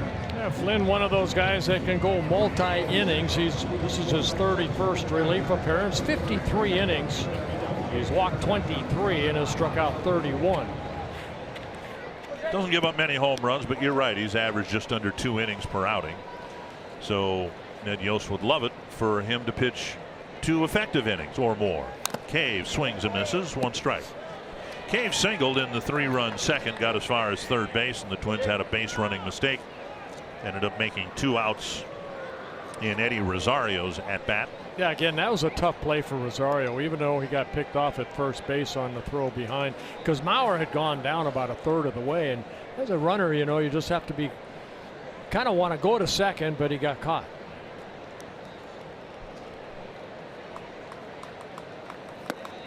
And another off-speed pitch, and another swing and a miss, 0-2. Yeah, Flynn has a good hard slider along with a fastball in the mid-90s and a changeup. He's in his 3rd season with the Royals. Came up with the Marlins back in 2013. And blocked by Perez.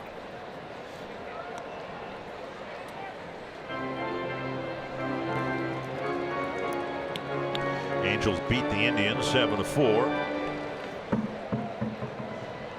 Twins have a steep uphill climb to try to get closer to the Indians.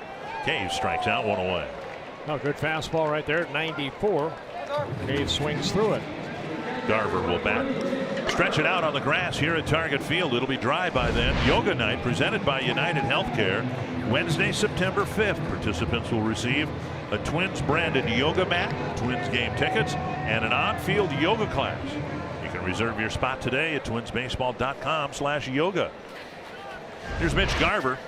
Hit a line drive to Dozier at third base in the midst of that 3-run second inning. And he takes low, ball 1.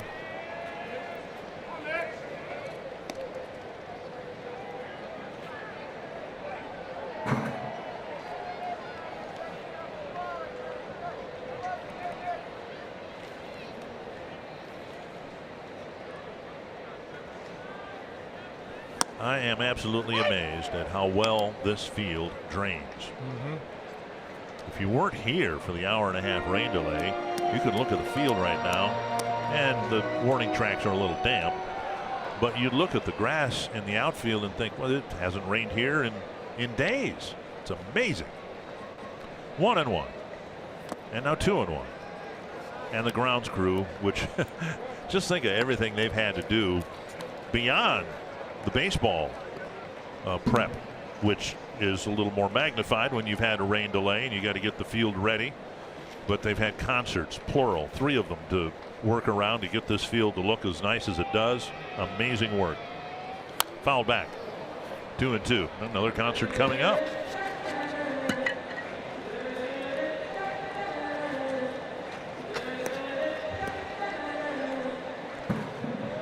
Garver trying to get something started here in the Twins' 4th with 1 out.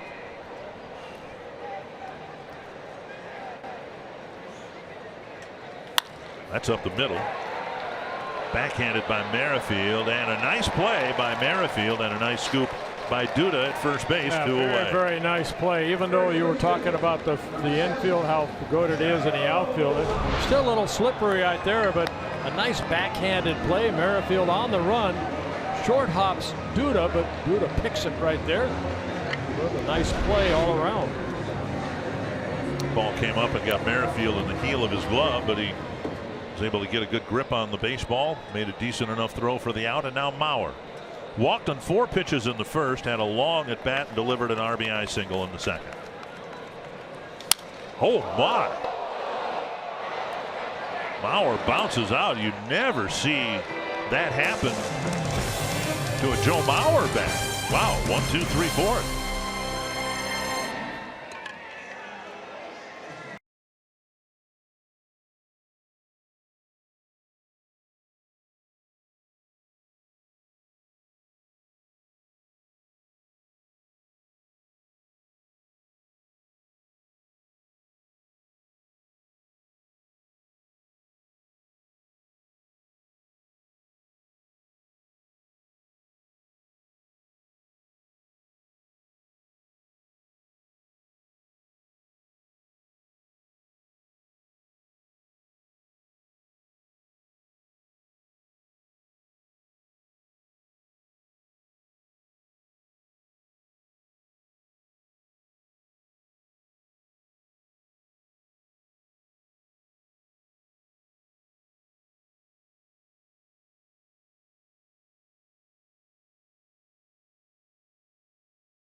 Pepsi fans of the game, anti-fans who hung around through a rain delay of just over an hour and a half as play has resumed.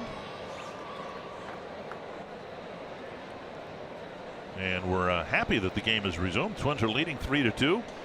The radar looks like we have clear sailing now for the rest of the night. At least we certainly hope so. Ryan O'Hearn will bat against Gabriel Moya. Fly ball to left field. Rosario drifts back a little bit, now comes in. That's the concern. Rosario made the play, but out there in the outfield, as well as this field drains, to see outfielders cut back and forth, I think would be the greatest concern. Yeah, you know, right there you can almost see Rosario kind of making sure that his feet are straight up and he's not, you know, kind of gliding into it. He made sure that he was planted nicely and made the catch. One quick out here in the fifth, and now Adalberto Mondesi, who lined out to Polanco his first time up. Outside ball one.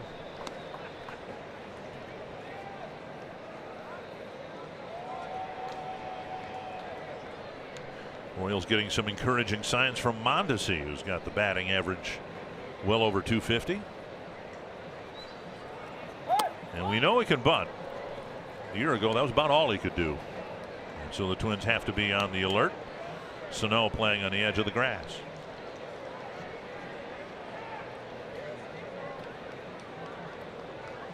Yeah, not too many games with the Kansas City Royals. That Escobar, the CD's Escobar, right, not in the lineup.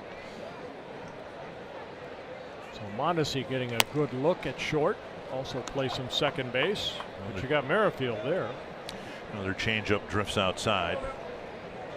9 pitches thrown by Moya and only 3 strikes, but one of them thankfully was a double play grounder. Yeah, it's a good 3-1 changeup that Dozier hit with a double play. Fastball down the middle.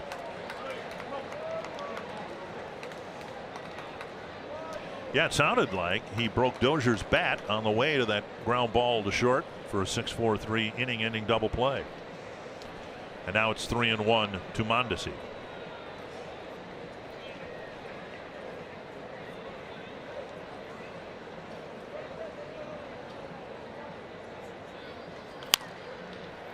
It's foul. Right there again, 3-1, took something off. Pitch at 79, 80 miles an hour.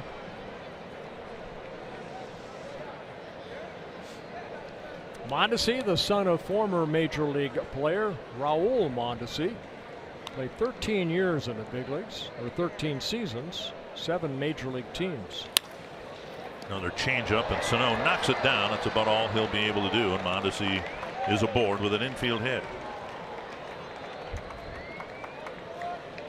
Mondesi reaches back to the top of the order now, and Whit Merrifield, who singled and scored his last time up. 5th hit for the Royals. Hits are even. So no, that ball kind of short hopped him right there, in and out of the glove. Merrifield with a pop to second in short center field. Logan Forsythe showed some pretty good range on the ball hit to short center field. Then the single and the Perez 2 home run got the Royals to within 1. In the dirt, ball 1.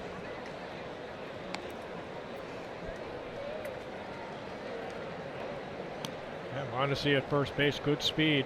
9 stolen bases in 12 attempts. Moya seems like he holds on runners pretty well.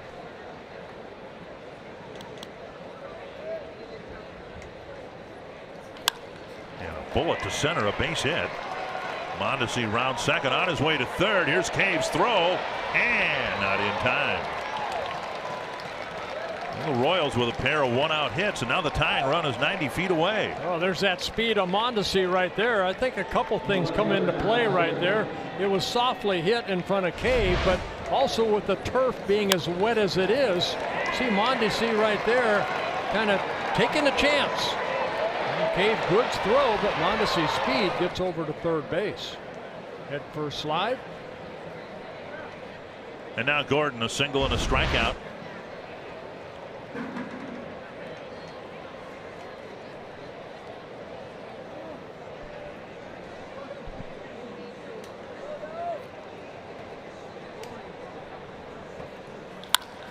Another liner to center, and Cave knocks it down. It's a base hit and a tie game. This all happened on 3 pitches, hasn't it? Mondesi, I think Merrifield hit the first pitch, and Gordon jumped on the first pitch. Yeah, Gordon picking up his second hit, driving in his 25th run. Fastball, 92, pretty much right down the heart of the plate. Gordon hitting it in front of Cave. Mondesi scores the tying run, and Merrifield stops at second. And now Perez with 2 men aboard and only 1 out. The day started pretty well for Moya, getting 2 outs from his first batter and then getting a quick fly ball out to start the inning, but now 3 straight singles. Dug out by Garver, ball 1.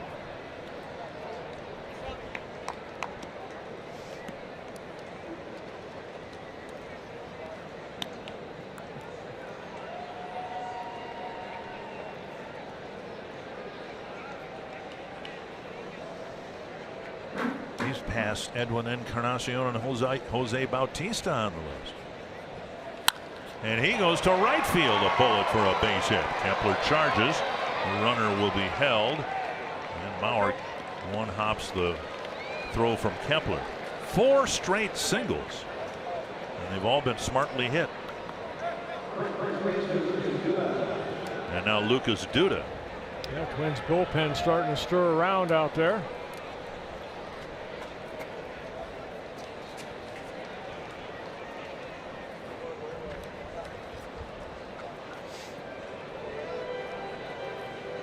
Garvin Olson's going to buy a little time here with a trip to the mound.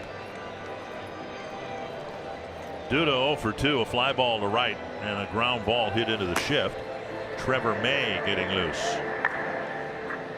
Made his first appearance since the Tommy John rehab a couple of games ago.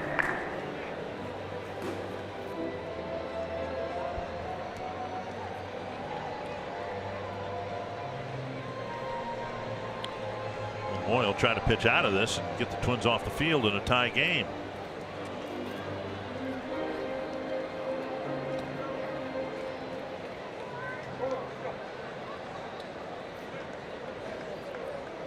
Well, need a strikeout right here. Like a double play, but you said he's only hit into 3 double plays. Right. To right field. Kepler doesn't have to move. And the throw and a couple of hops to Mauer. Coming in from third is Merrifield, and the Royals have a pair of runs and a 4-3 lead. Right, the Royals just jumping on that first pitch. Duda picking up an RBI, his 39th of the year. And now Herrera. Yeah, what O'Hearn hit like the second pitch of the inning for a fly ball to left.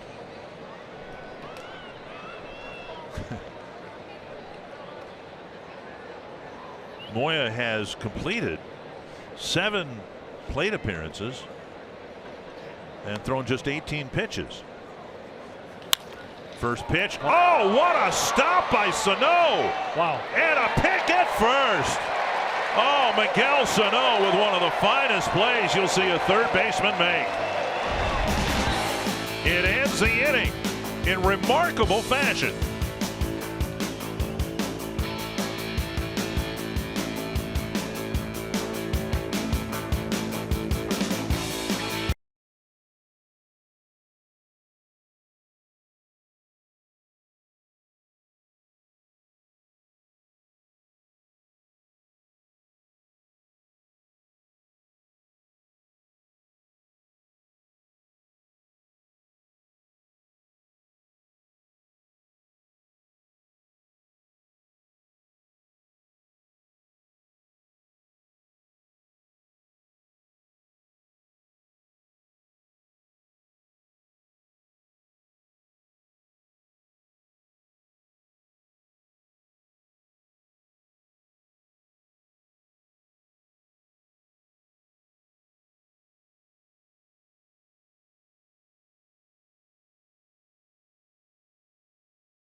A walk-off home run for the Milwaukee Brewers. What a showstopper indeed. Huge win for Milwaukee. The Cubs had already won this afternoon. They look dead in the water. They rally and win and stay one game back, guys, in the National League Central. Well, good for the Brewers. They've maintained kind of a good vibe there. They had a stretch of about 2 weeks where things weren't going well, but it looks like they found something again. Eddie Rosario will lead off the 5th for the Twins. Down a run now with Brian Flynn on the mound. And ball one. It'll be Rosario, Polanco, and Morrison.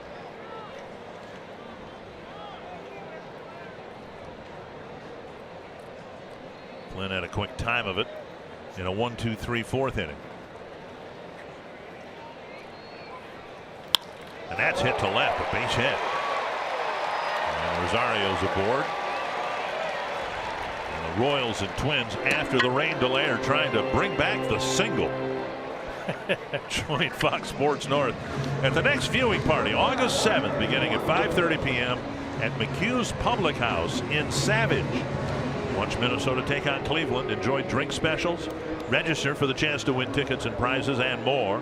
Visit foxsportsnorth.com/events for details. So one thing Flynn's been able to do, he's had 14 double plays turned behind him as a reliever. In just over, what, 50 innings? Yep. Remarkable. Here's Polanco. 0 for 2 as a left-handed batter, and he takes ball one as a righty. Flynn had that outing in Kansas City back on the 21st of July, went 4 shutout innings.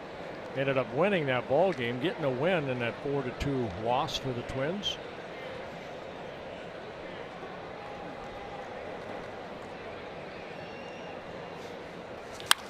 Toward the hole. Great stop by Mondesi. And not in time. Polanco had to sprint down the line.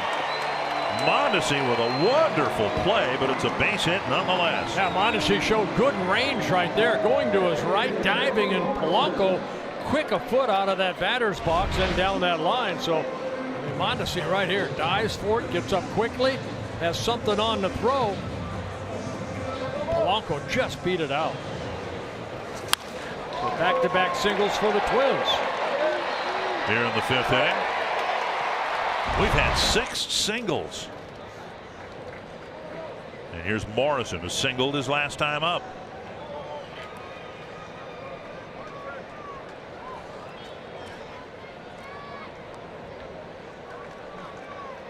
Morrison struck out on a check swing his first time up. Missing down and away, ball one.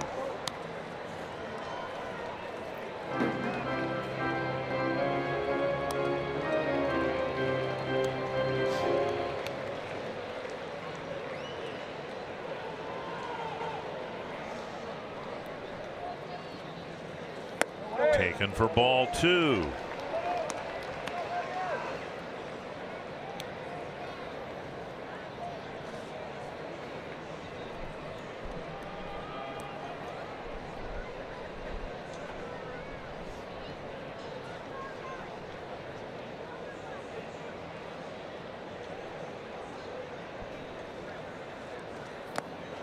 And now 3-0 with Logan Forsythe on deck.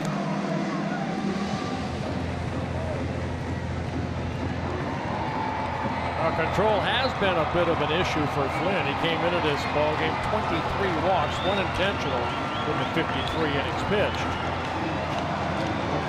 Bad pitch away from loading the bases.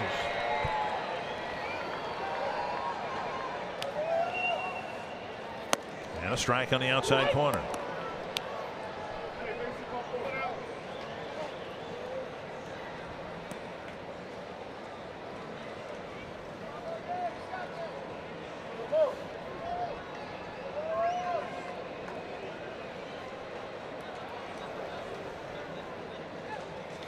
Fouled, and it's 3-2.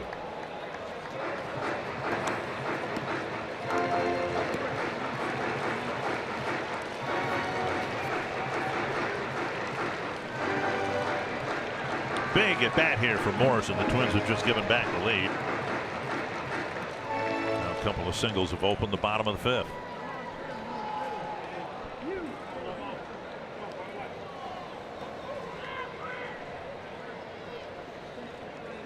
Full count to Logan Morrison. Pulled to first. Nice pickup and delivery by Duda, but there's nobody on the bag. So Flynn didn't cover the first base bag. It could very easily have been a 3-6-1 double play. Yeah, I thought Duda could have got hustled back a little bit quicker than he did too. You're right. He made a very nice play, got rid of that ball quickly, but then kind of stopped a little bit, maybe expecting the pitcher Flynn to get over there. Well, look how he fielded the ball and delivered the throw. I mean, he right there now spin, and you can see the throw back. Never got to the bag. That's something you work on spring training as a pitcher. You want to get over there to take that throw from the shortstop. blocked by Perez. He's able to catch both the baseball or knock it down and catch his helmet as it fell off. Forsythe with a single and a run scored, drew a walk. He's got the tying run at third and only one out. Bert mentioned before the rain delay, Forsythe has some pop in his bat. Topper to short, and they will get just one, with Mondesi having to leap over Dozier. Morrison is able to advance to second, but more importantly, Rosario scores the tying run. Again, that's a nice play by Mondesi right there. Dozier kind of, blocked him out. He had to leap over. You see Dozier diving for it. Mondesi stepping over Dozier and able to put something on that throw to get Forsythe at first. But slow Forsythe credited with an RBI. His first RBI as a Twin. We've got a tie ball game as Rosario scores. And the go-ahead run at second. Kepler with a walk, reaching on a fielder's choice, continues all season long now to have hit left-handers significantly better than right-handers. And he takes inside, ball one. Kepler hitting .257 against lefties, .220 against righties.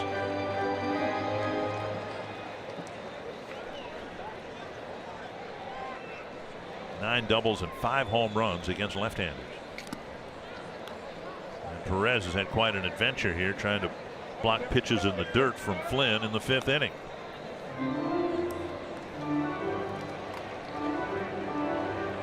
Two and 0.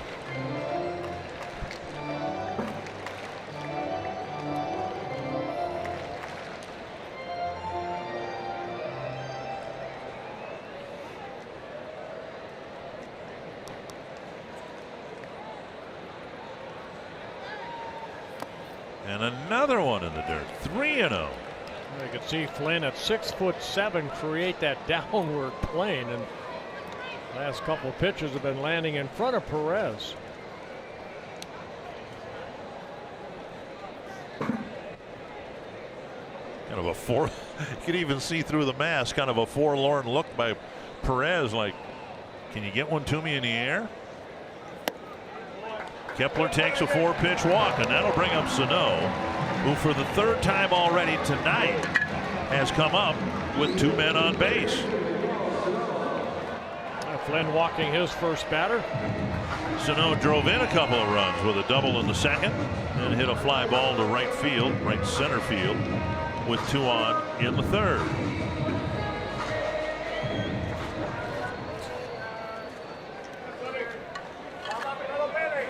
Sano coming into play today. Now just 37 at bats, but we're in early August here, and we know where he's been, and the step back that he had to take to hopefully step forward.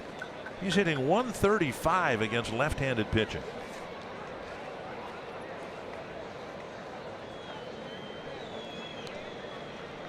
And he can change all of that in this at bat.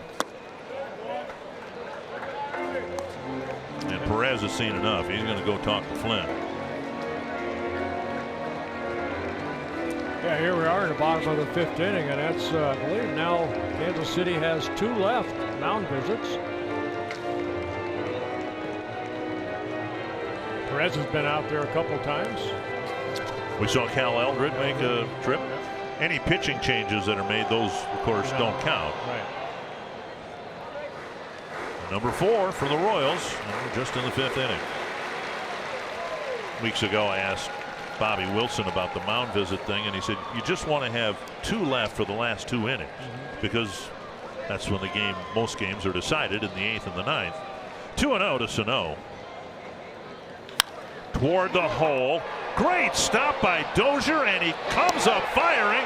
Safe at first. And I don't know whether Duda's foot came off the bag or Sano legged it out, but the inning continues, and Sano has 2 hits tonight. Another infield hit in this inning. Polanco got one where Mondesi made a great play right there. Dozier made a great effort. Diving to his left. Has to get up quickly. Try to get something on that throw. And it's short popped. Duda. Surprised the Royals aren't going to challenge that. Unless, again, Duda's foot maybe came off the bag, but it looked like the ball hit the glove right before Sano hit the bag. At any rate, there will be no challenge, and they're loaded up for Jake Cave. Cave singled in the 2nd, struck out in the 4th. He was the first man that Flynn faced after the rain delay. Check swing, ball 1. Yeah, Flynn struck him out on a high fastball.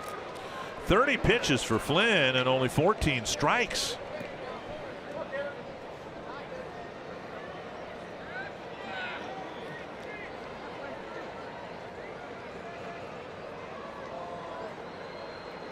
Check swing again, and another one in the dirt.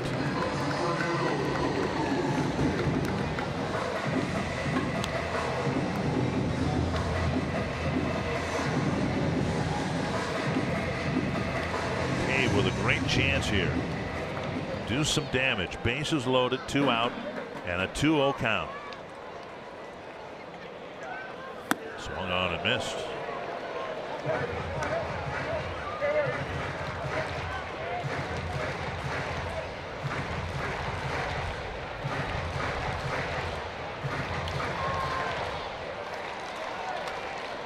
Three singles and a walk for the Twins so far.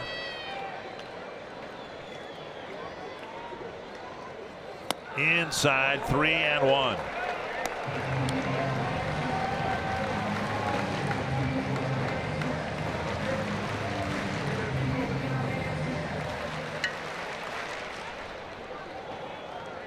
Look, fastball, hit it hard somewhere.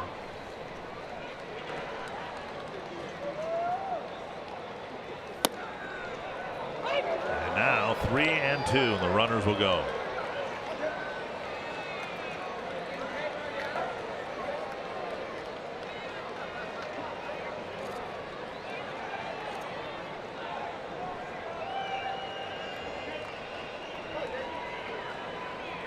Full count to Jake Cave.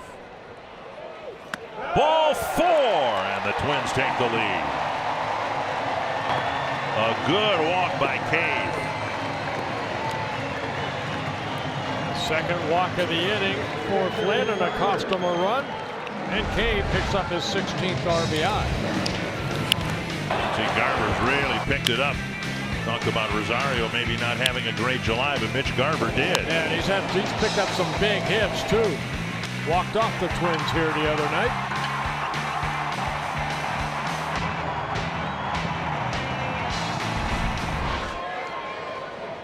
And the bases are loaded now for Garver. Strike at the knees.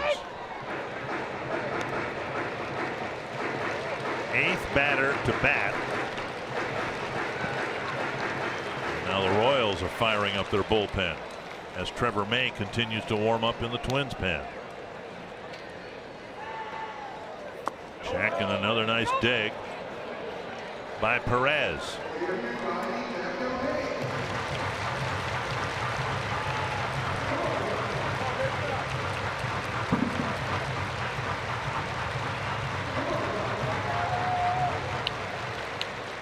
Kepler, Sano, and Cave are the base runners.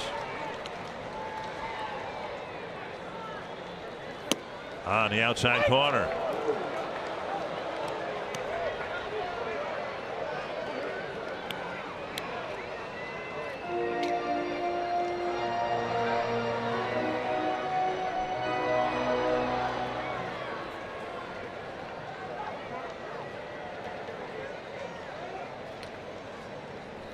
Called back with Garver getting a belt high fastball and spun it to the screen.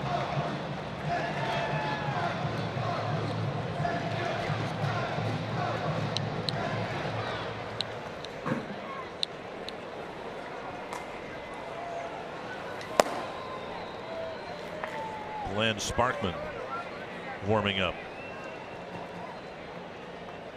Garver swings through a fastball. The Twins get 2, leave 3. They're back in front 5-4.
Casino. The best stories start here. And by Wisconsin Dells, the water park capital of the world. 5-4 Twins in front.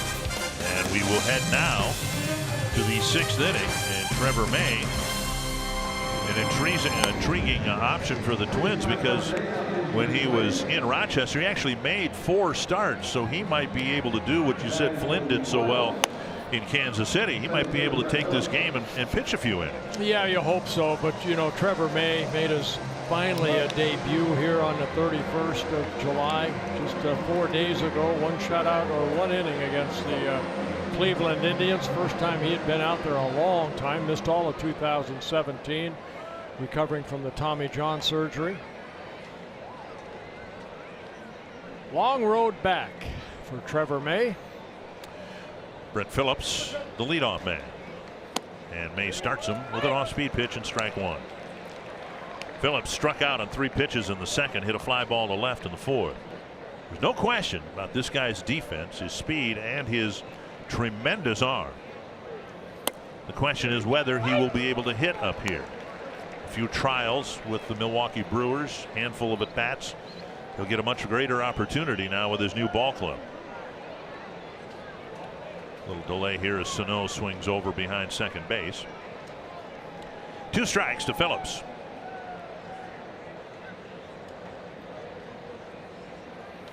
And he's gone on 3 pitches again. And a good fastball right there at 95. So May comes in and on 3 pitches picks up a strikeout. Second time Phillips went down on strikes. So he started him off with a curveball. Good tight breaking ball for strike 1. Then a good fastball up in the zone, and then almost a mile an hour faster at 95 picks up a strikeout. Hunter Dozier with a foul out to Mauer and a ground ball double play off of Moya. He was the first batter. Strike 1. He was the first batter after the rain delay of, I guess, officially 1 hour and 31 minutes. So if you're wondering why you're turning on the ball game this late and we're just in the 6th inning, this is not the replay of tonight's game. We're still live. This is live, Bert. We're on live television. On the live? That's good to know. 2 strikes to Dozier.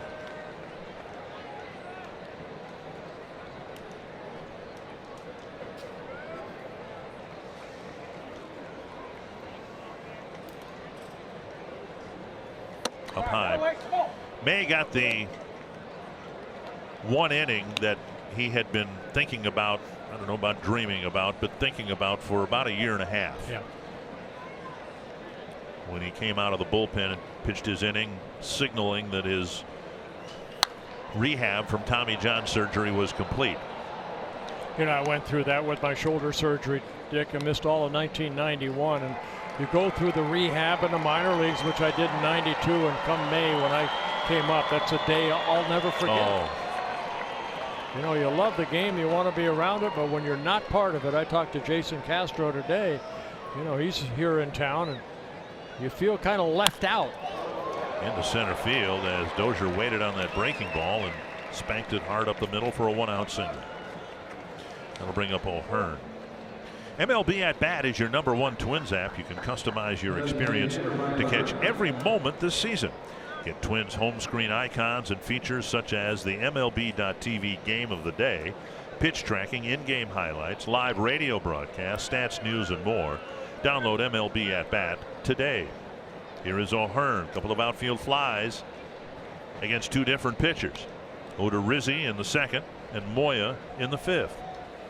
Up and away, ball 1.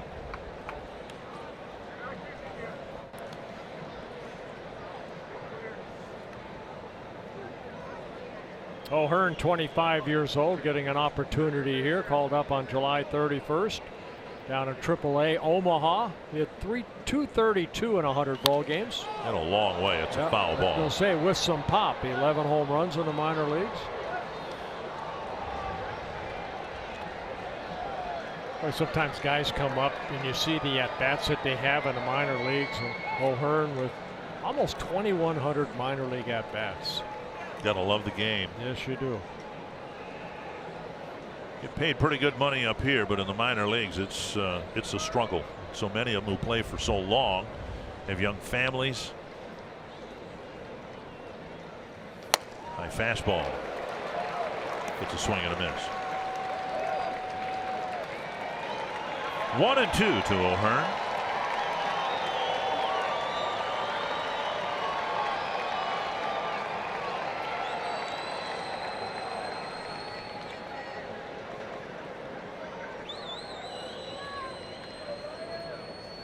And up there again, another swing and a miss, 2 down. May picks up his 2nd strikeout.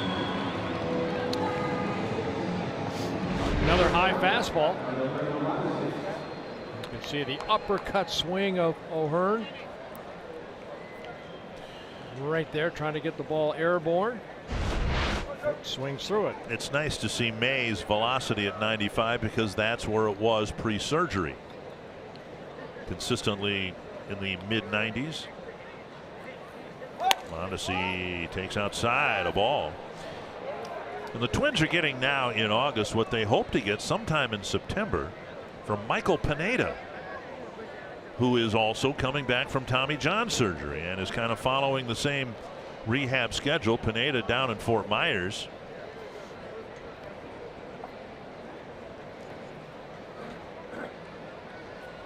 Breaking ball missing. And if things stay on track for Pineda, he'll have the opportunity in September that's given to May now. And the hope is that both of them will establish themselves back up here in terms of stuff and confidence and everything they need to picture them moving forward and being key parts of next year's staff. Swing and a miss, 2-1. You know, I think when Tommy John came through this, a lot of the guys tried to come back too quick from the Tommy John surgery. I think now that they realize it's going to take 12 months, sometimes 14 months before they can even get on the mound again and start throwing. 2-1. He had his in March of last year. Popped up. It will reach the seats, but the procedure itself, every once in a while you'll read about or hear about a surgery that didn't go well and has to be redone. But teams are confident enough, like the Twins in Pineda, they're paying him a lot of money even though they don't expect to get many innings out of him. But in Pineda's case, a 2-year deal, paying him some money up front with the idea and the confidence that he'll be just fine next year. That never used to be the case. Hey, let's hope so. 2-2. And May using 95-mile-per-hour fastballs at the upper tier of the strike zone very effectively in the 6th inning.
Our Sanford Health injury report.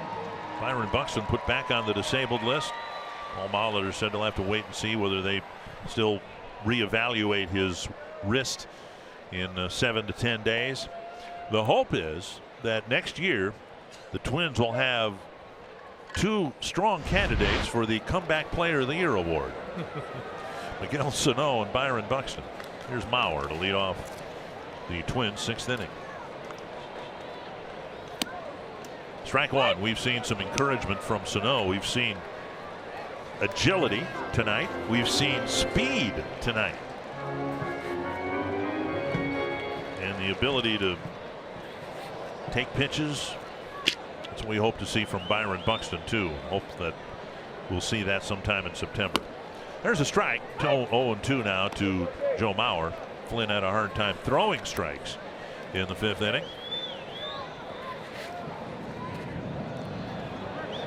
Thunder in the distance. God is bowling again. Mauer swings through strike 3.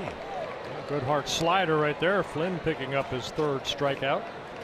Not a bad silver lining for Flynn. He's got Joe Mauer's bat to blow up in his hands in the 4th, and he struck him out in the 6th. Here's Rosario beat the shift with a line drive single through the shortstop hole, leading off the 5th inning.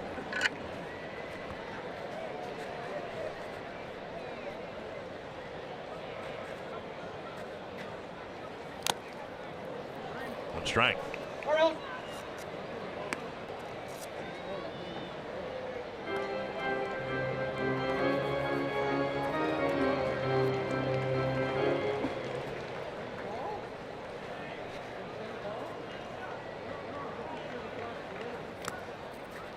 Back in the dirt for Flynn, 1-1.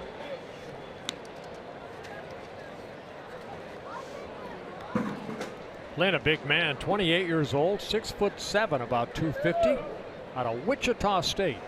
Iron Mike. Pelfrey was from Wichita State, just a bit inside.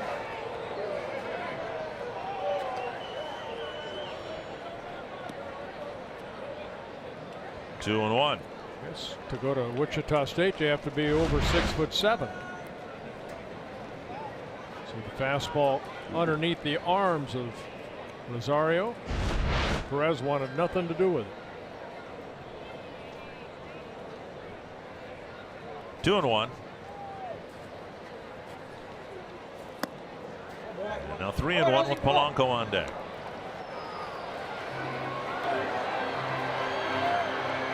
And the rain has resumed.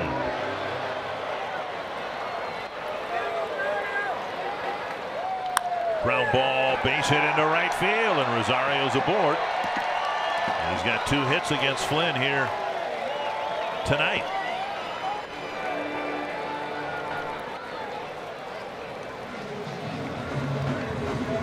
Thunder previewed the rain. Are you game for a little excitement? Head to foxsportsnorth.com, submit a photo and message for the opportunity to be featured in the Minnesota Lottery winner's circle during the broadcast and receive $100 in scratch tickets. With the Minnesota Lottery, every day is game day. You know, with the ground crew not really moving around anymore, this is probably just maybe a look at him. It's just a passing shower. Right. But it is coming down pretty good. Yeah, it is. Polanco squares and takes a ball.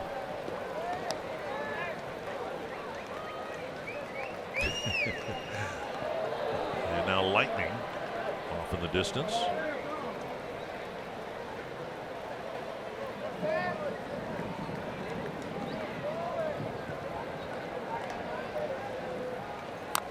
And a bunt foul. 1 and 1.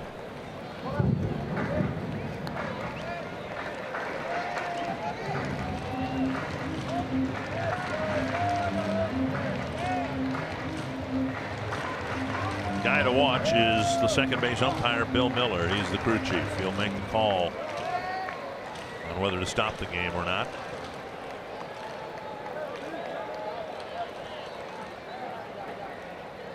One and 1 to Polanco.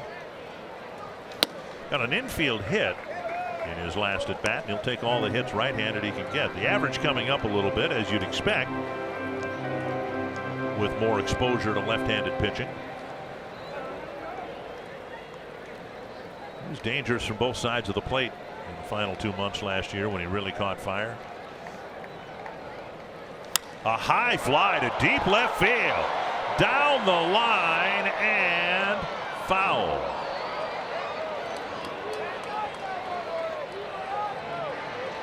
And it is 2 and 2.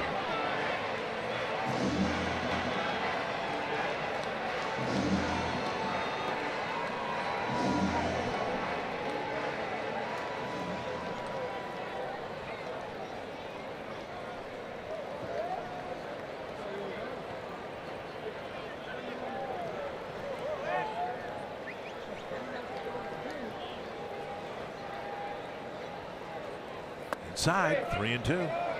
See what the Twins do with Rosario here. Yeah, Jeff Smith right there with Rosario at first base, helping him read the signs from Gene Glenn over at third. Make sure he throws home if he does take off here.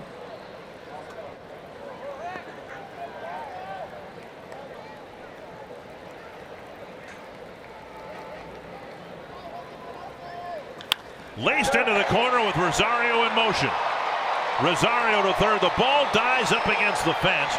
Rosario will hustle home, and Polanco drives the ball into the corner for an RBI. That looked like a breaking ball that stayed up, and Polanco jumped all over it. It's an RBI double for Polanco as the Twins take a 6-4 lead. Yeah, breaking ball called belt high. Ball hitting right underneath that fence and sticking there. Gordon has to retrieve it. Flynn faced 14 batters, half of them reached with either hits or walks. So he'll come out. And now Larry DeVito talking with Bill Miller about the upcoming weather. And it is really coming down, and we're going to have the game stopped for the second time. And they are going to, in very hurriedly fashion, try to get this field covered again, remembering that it took an awful lot of water before the tarp was on the first time. You already see the infield kind of shining a little bit with the water dropping on the dirt.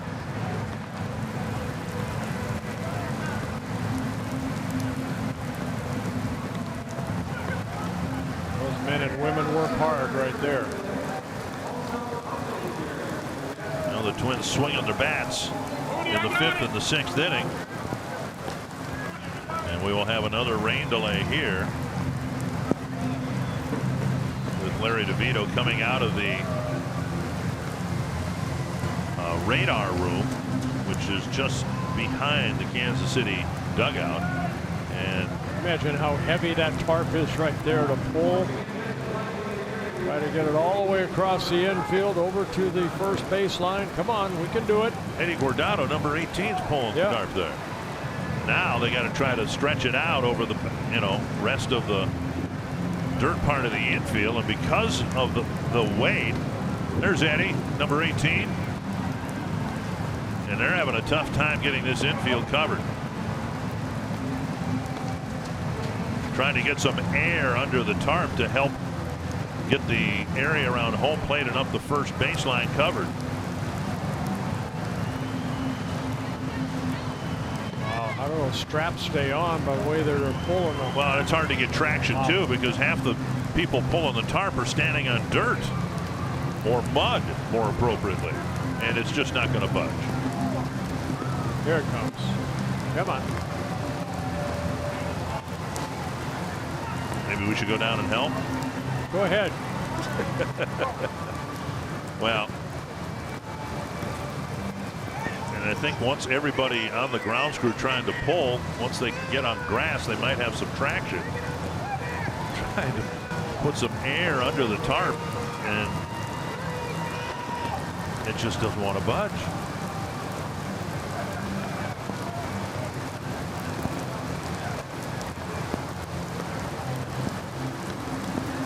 So now secondary mini tarp is going to be brought in here to try to cover up the whole plate. Cover up the whole plate area. Now, home plate itself is covered by a separate, smaller tarp, but now they're going to spread that tarp.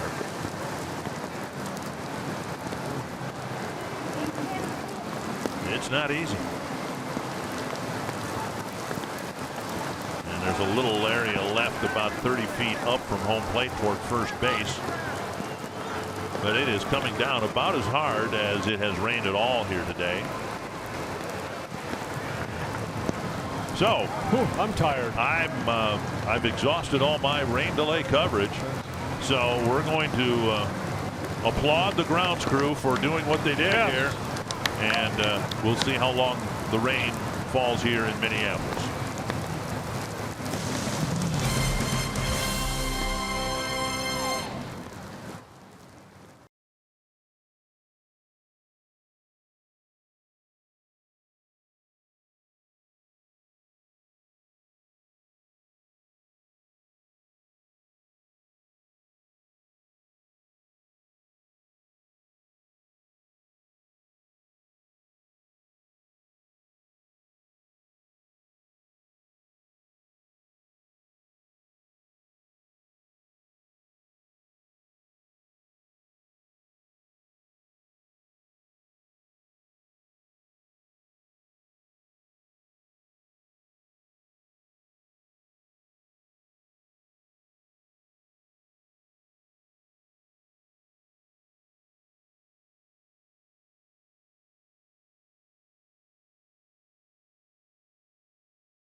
Polanco at second base and 1 out. Twins have a 6-4 lead. This game will resume right about midnight, and if it resumes at midnight, it'll be a 54-minute delay after a 1 hour and 31-minute rain delay. Jason Adam, 26 years old in his rookie season, making his 27th appearance for the Royals. 26 and a third innings, 12 walks, 1 intentional with 28 strikeouts. Polanco trots to second. The batter will be Logan Morrison.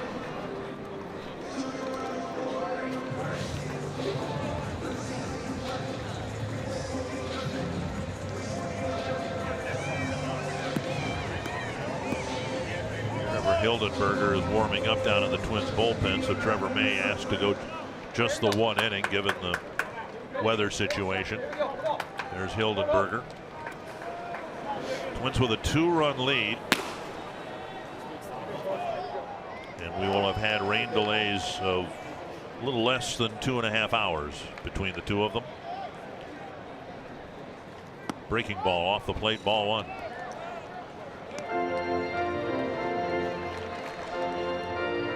Morrison struck out on a check swing in the first, singled in the third, reached on a fielder's choice and scored a run in the 5th. Adam with a fastball in the low 90s, curveball, slider, changeup, all 4 pitches. Missed with the curveball. 2-0.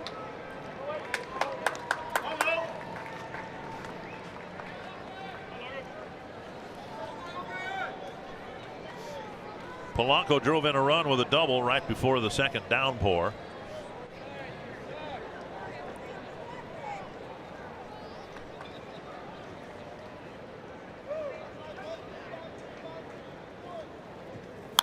Popped up, fouling out of play. 2-1.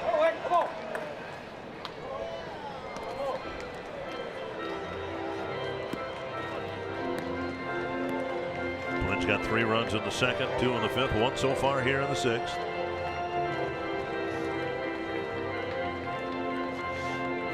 Adams, once property of the Minnesota Twins, actually traded for Josh Willingham back in 2014 to the Twins. Had a lot of injuries with the Twins. Breaking ball, tapped foul. And Morrison reacting like he spun out in the batter's box.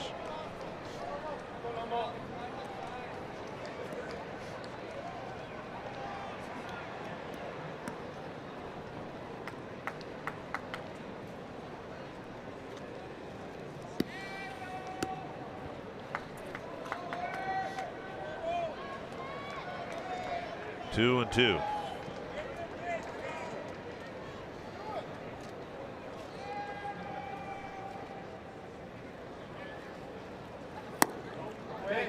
Ooh, close pitch taken for ball 3.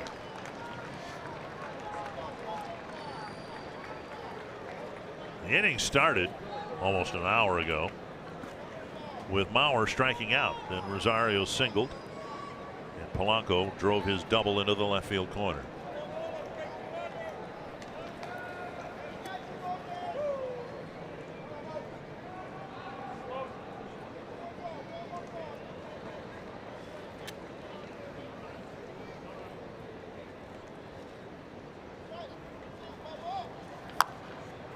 Chopped at the plate.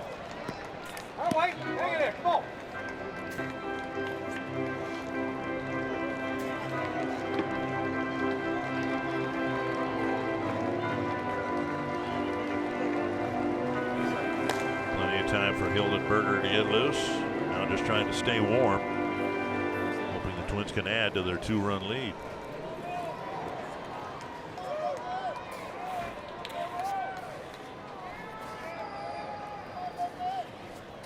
High fastball got him.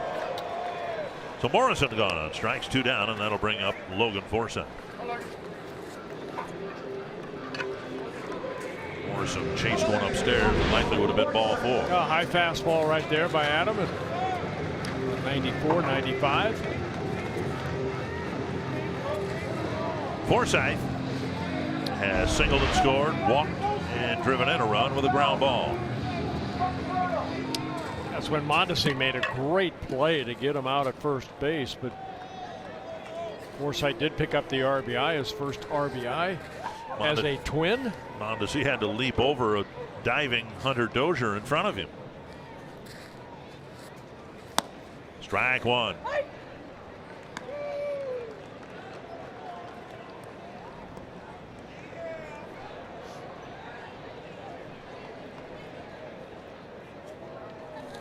Speedy runner at second, hit to the outfield, should get the Twins another run.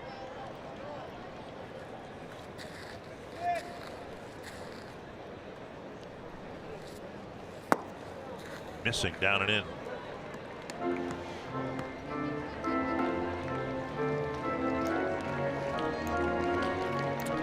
Try to clarify during the inning break, whenever that comes, whether Sparkman is done for the night, having not thrown a pitch in the game.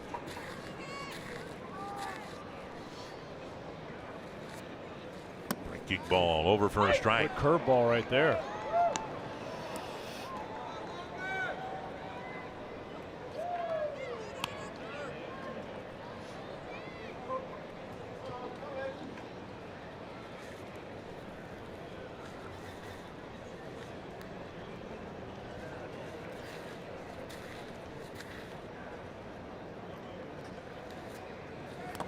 And Perez with a block.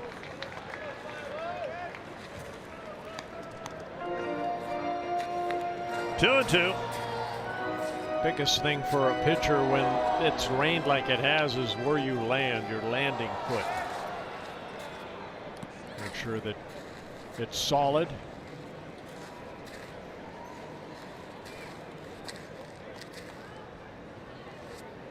Breaking ball missed the inside corner. Now it's a full count to Forsythe. 3 straight curveballs.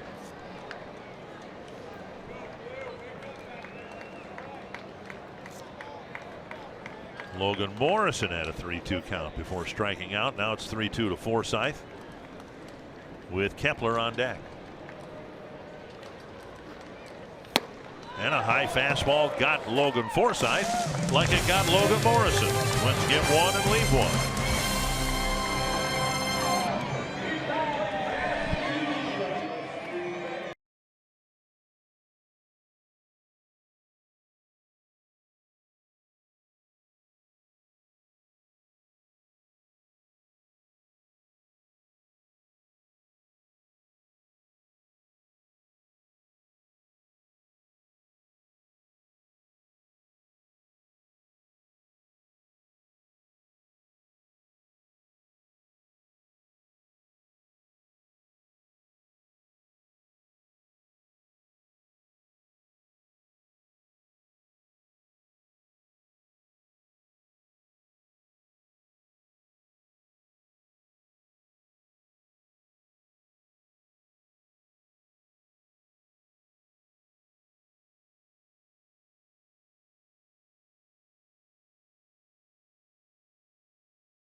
Reproduced or retransmitted in any form, and the accounts and descriptions of this game may not be disseminated without the express written consent of the Minnesota Twins, LLC. Well, good morning to you from Minneapolis. Trevor Hildenberger will come into the game and pitch for the Twins. I did check with the official scorer, Greg Wong, and the umpires clarified this with the press box adjacent to our booth here. Sparkman is still eligible to pitch. Okay. Because he was, although he was announced, he never made it onto the field. Had he assumed the game mound and taken his warm-up tosses, presumably then, there's Greg Wong. Presumably then he would not be available. But now that's a technicality. There's a reason that the Royals didn't come back with him, and it might be because he was warmed up and the rain delay was 54 minutes. So practically Sparkman might not be available, but there's nothing in the rules that says they couldn't bring him in. Here's Whit Merrifield. So what if he got on the mound and threw his 8 warm-up pitches, didn't face a hitter, he's technically... That's my understanding. The reason I was given that he would still be eligible to pitch tonight, or today, I guess, is because he never came onto the field. He was motioned to be brought in, and then the rain delay started. This ball into right center field, and Cave makes a trap. And it'll be an opening base hit from up here. It looked like he might have caught it, but he didn't protest at all. It's a leadoff hit for Merrifield. Paul Molitor has his left leg out of the dugout. They're going to take a quick look at it. But the way Cave reacted, he trapped it. I'll take a look right here. Cave going to his right. Yep. Yeah, ball bounced right there. Great effort again. Boy, we have seen Jake Cave dive for a lot of balls over the last couple of weeks coming in. But Merrifield gets a base hit, his 3rd hit of the ballgame, all singles. And now Alex Gordon with 2 singles, including an RBI single in the 5th. Way outside, ball 1. Hildenberger, the 4th Twins pitcher. And the rain delay has cost both the starting pitcher, Jake Odorizzi, some time on the mound, and the relief pitcher, Trevor May. Tap foul, 1-1. Saw Cave diving in center field. What this game needs with the wet outfield grass, the old Bob Allison style sliding catch from the 1965 World Series. Down the left field line. Since this is Hall of Fame weekend, Bob's in the Twins Hall of Fame, of course. 1-1 to Gordon.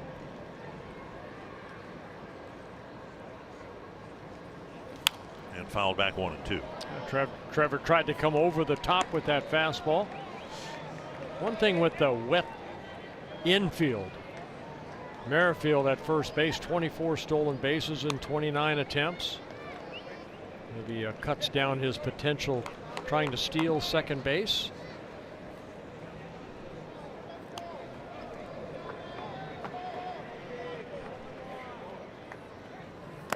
In the dirt, 2-2.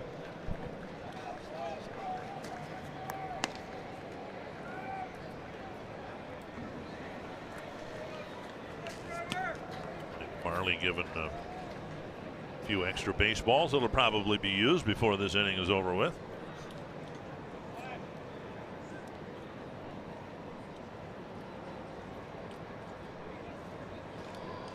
Saw the graphic there. 3 hits for Merrifield, 2 for Gordon. Number 3 hitter Perez has been hit by a pitch, has a 2-run home run and a single.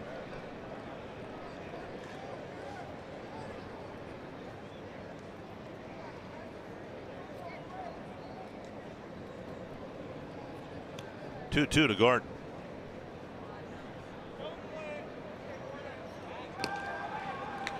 We know Hildenberger can be deliberate to the plate because of his delivery, is susceptible to base stealing. Merrifield, of course, an accomplished base stealer.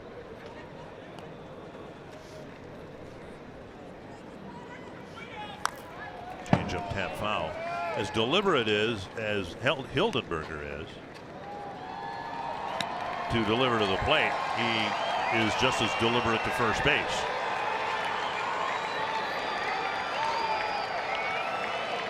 Chances of him picking somebody off, not very good, but that doesn't mean you shouldn't throw over there. Another 2-2 to Gordon. Just missed the outside corner, and it's a full count. Merrifield likely will take off here. The box show that was just down and away. Take a look, 90-mile-an-hour sinker. Replay brought to you by Carrier.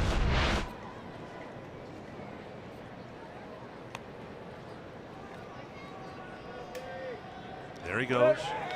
And the pitch grounded foul.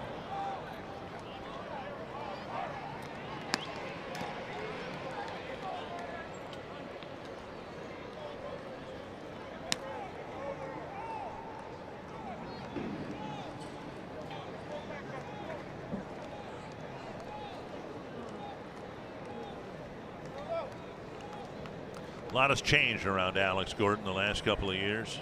Nucleus of the World Series teams all but gone. High fastball, high changeup. And a swing and a miss by Gordon and a steal of second by Merrifield, 1-away. Hildenberger picks up the strikeout on that high pitch, but Merrifield steals his 25th base. With one out and a runner on, cancer seems to impact everyone in Twins territory. Join us August 14th to show your support for cancer awareness.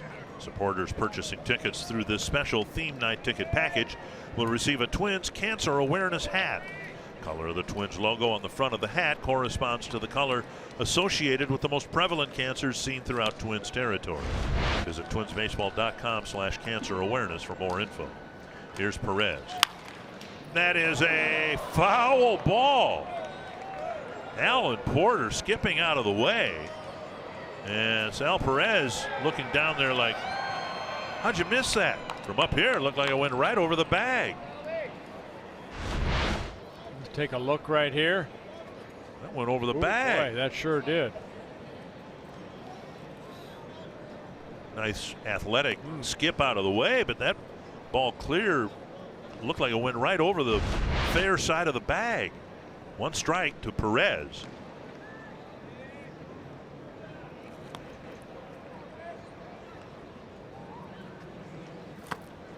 Breaking ball in a good spot, 0-2.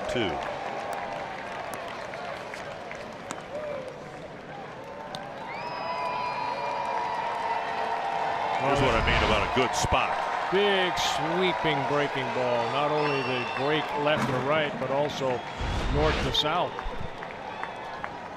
Two strikes to Perez.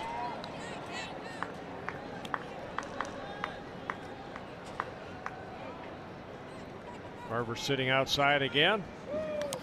Heck of a stop by Garver. That ball might have landed outside the left-handed batter's box. Wow.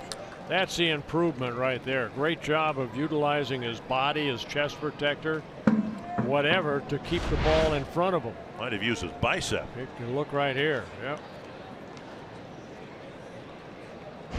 1-2.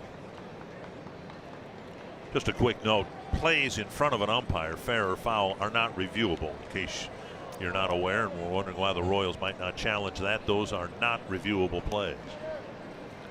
1-2 to Perez. Backhanded, ball two. A couple of errant breaking balls from Hildenberger.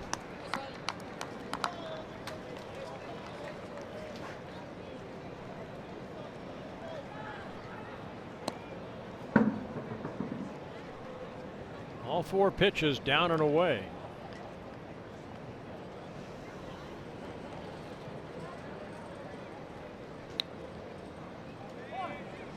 Perez asking time.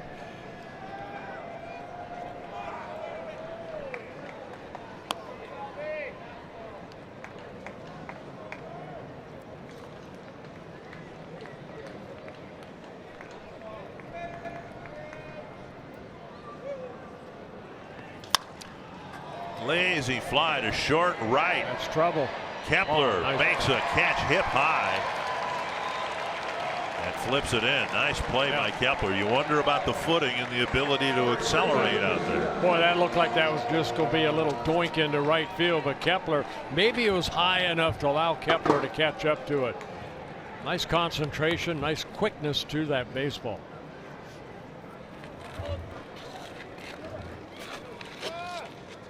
Made a little bit of a basket catch out there for out number two. Lucas Duda, the batter, hit a sacrifice fly his last time up.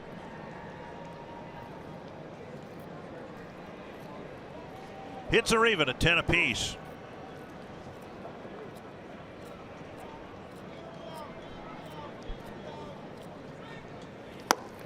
Change up taken for a strike.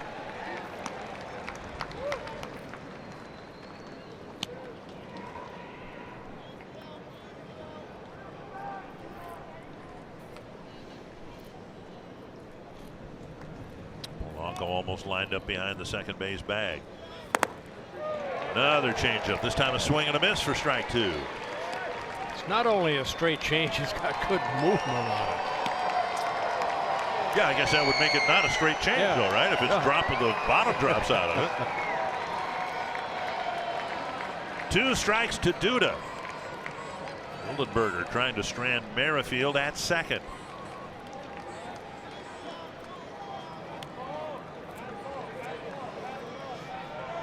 Went overhand and got him. An overhand fastball after a couple of changeups. Duda's gone, and Merrifield is stranded at second base.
Twins just announced that the fireworks that were scheduled after the game tonight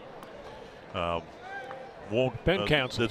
That's been canceled because they're, in addition to being an urban area here, it's a residential area with a lot of high-rise apartments, and fireworks would go off around 1:30 in the morning, and we can, I think, can understand that. Here's Kepler leading off the bottom of the 7th inning. Inside ball 1. Yeah, Jason Adams starting his 2nd inning.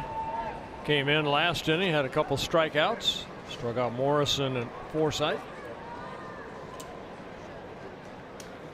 1-0. And now 2-0.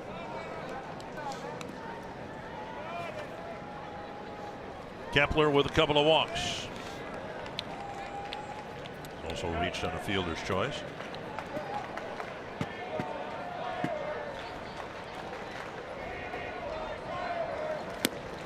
Three and 0.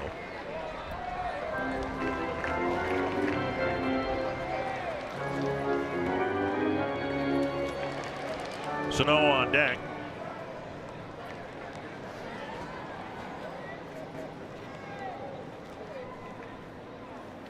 And green lighted on 3-0. Swing and a miss. We saw both Morrison and Forsythe strike out on elevated fastballs on 3-2 pitches. Well, Max is a pretty good fastball hitter, and he was sitting on one and he swung right through it. There must be some deception about Adams. Another one taken for a strike, and it's 3-2.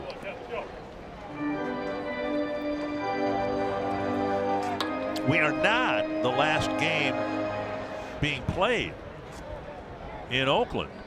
They're in the 13th inning scoreless. Wow. The A's and the Tigers are. And Kepler ends up taking a 3-2 walk. And now Sano will bat. Time now for tonight's Coors Light refreshing finish. Well, he had a good series against the Cleveland Indians, and here tonight, Miguel Sano showing off Nice Leatherman, a great play off of Herrera. Got down that line quickly. And it's showing off his speed on this infield base hit. Dozier got it over there, but Sano beat it out.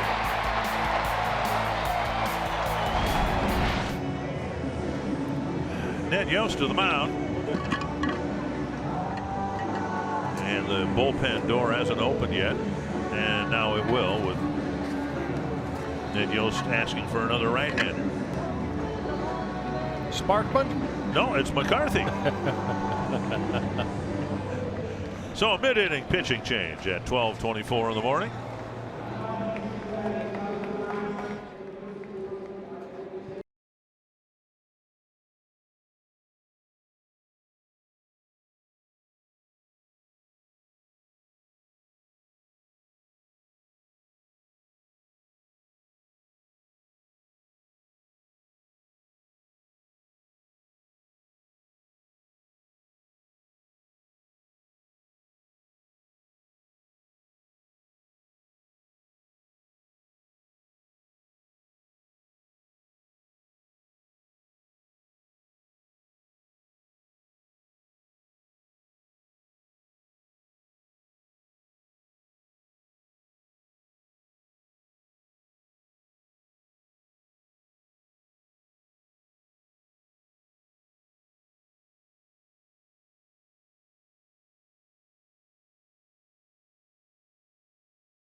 Itasca is the oldest Minnesota state park and features over 100 lakes and 32,000 acres.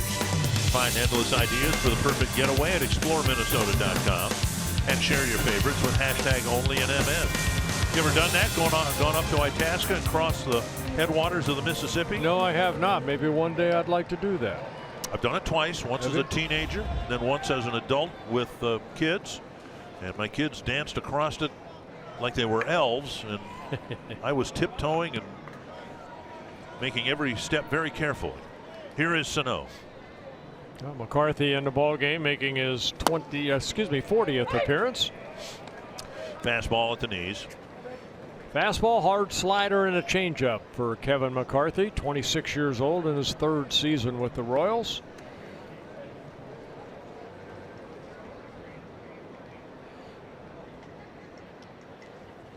Down and in a ball. Sano's actually had 3 good plate appearances. 2-run double, a smash off the glove of Dozier at third base in the second. Hit the ball to center field in the third. Then beat out an infield hit. And we said shortly afterwards, it's easy to conclude, no way to prove, of course, but it's probably a play he would not have made before. He uncoiled there. Before he dropped 20 or more pounds after his demotion to Class A. This game may have turned with Sano making his brilliant defensive play at the end of the top of the 5th inning, diving to his right. Another play he might not have made as a heavier player. You know what? I admire Miguel Sano realizing that the demotion that they gave him down to AAA. A good pitch right there. Good fastball away after a couple fastballs inside. So McCarthy comes in, picks up a strikeout, but Sano saying, you know what? It was good for me to go down to Fort Myers, and he was down there about a month, then promoted to Rochester. Because I think weight's always going to be an issue for Sano, and he's got to keep it under control. One down. Here's Jake Cave. Cave with a single and a bases loaded walk, driving in a run in the 5th.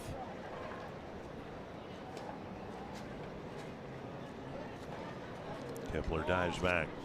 I know when Snow first was down in Fort Myers, I had a chance to go down and talk to him a little bit. His attitude was good. That he, you know, realized that he needed to change some things around. It was apparent even to him that what was going on wasn't working. Right. Dribbler foul.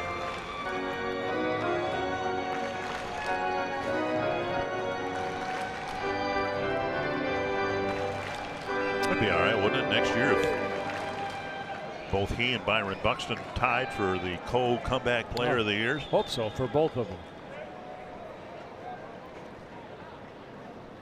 Pitch is up and it's 1-1.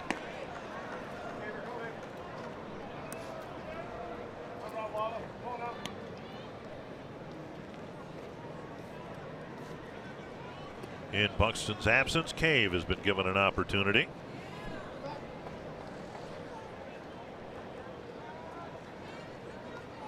You know, and he's done a very good job. I think he has. A lot of excitement with him. See, he can cover a lot of ground. Didn't get the opportunity with the Yankees. And might never have gotten that opportunity. Right, he's getting it here. 1-1 to Cave. Down and away. Well, the walk he took, it's easy to blame the pitcher for a bases loaded walk, but it takes some plate discipline and some ability to recognize pitches to draw the type of walk that he took. Just his 6th walk. 2 of those were intentional. Runner goes, and Kepler is tagged out. Another throw out by Salvador Perez. That's not, Perez was ready to leave, but it was only strike 2 on Cave. The pitch was called a ball. In fact, it's 3-1. So Kepler is thrown out. I'll take a look at the low throw or pitch right there, but Perez and his strong arm on the first base side. A quick tag by Mondesi of the leg of Kepler before he could get to the bag. So Perez now 17 of 34. Throwing out potential base stealers, 50%. 3-1 to Cave. And now a liner to center.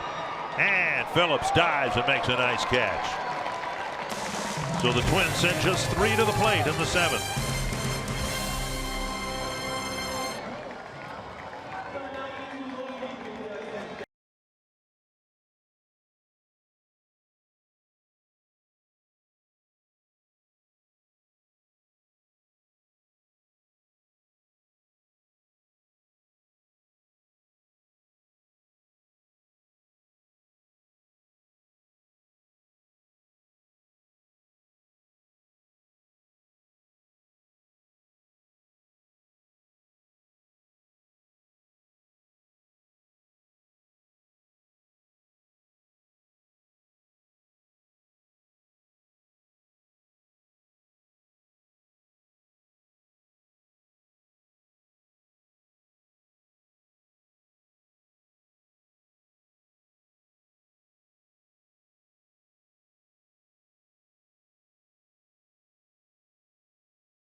Twins baseball continues. Join us tomorrow night. Our coverage begins at 5:30 p.m.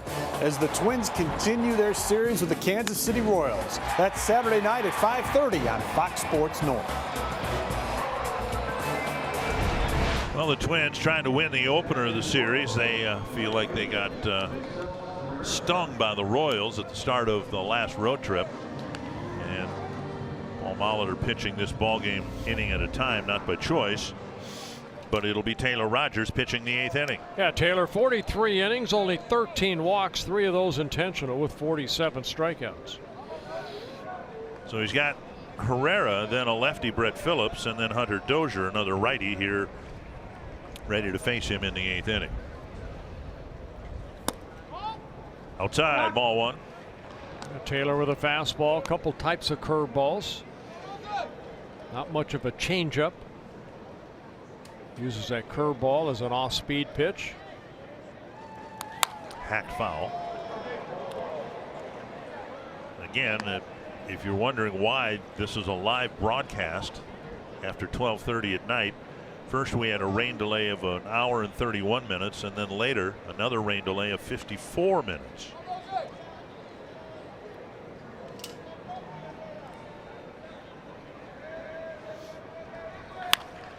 Hook foul the other way, and it hit an empty seat. No.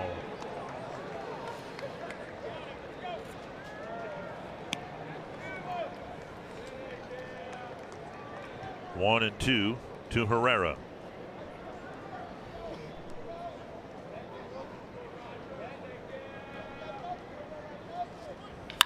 Grounded to short.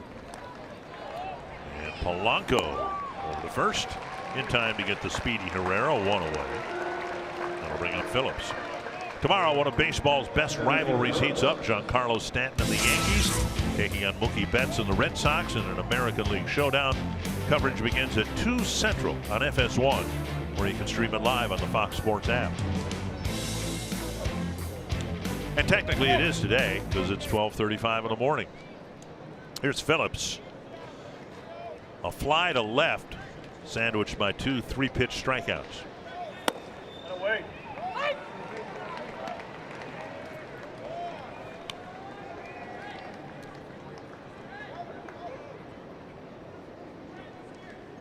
Counting his time with the Brewers and getting everyday playing time for the Royals, 0-2.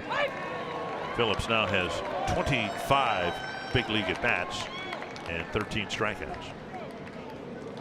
Yeah, with the Brewers, 3 different stints this year before he got moved over to the Kansas City Royals in the Mike Moustakas trade. 4 hits and 22 at bats. That ground ball that Herrera hit to Polanco, I got in my book, I don't know, maybe you want to check. That's only 4 ground ball outs that the Twins have been able to. One of those a double play. Herrera twice. Right, a lot of things hit in the air. Which you expect from Odorizzi, but he hasn't pitched most of this ball game. Most of the games have been pitched by relievers. And now outside, 2-2. Phillips has a lot of tools.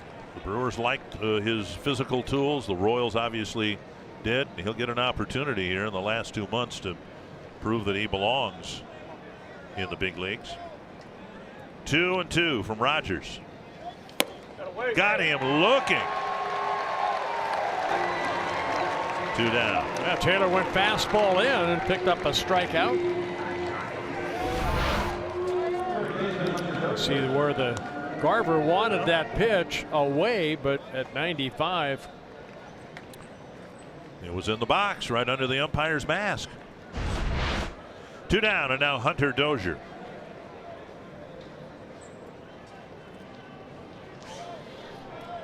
Dozier singled his last time up. And after the first rain delay of an hour and 31 minutes, eventually Gabriel Moya got him to bounce into a double play.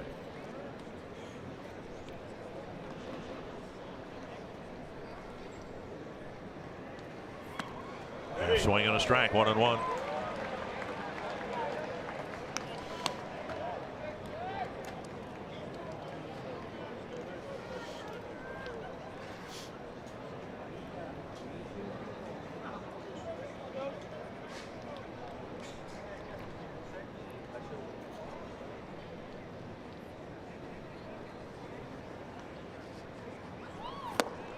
One and 2. There's that harder breaking ball right there.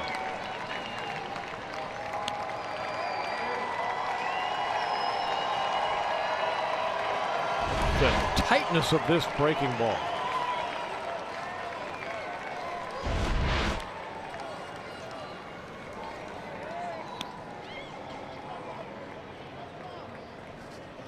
Half swing. Did he go? Strike 3. Good inning for Taylor Rogers.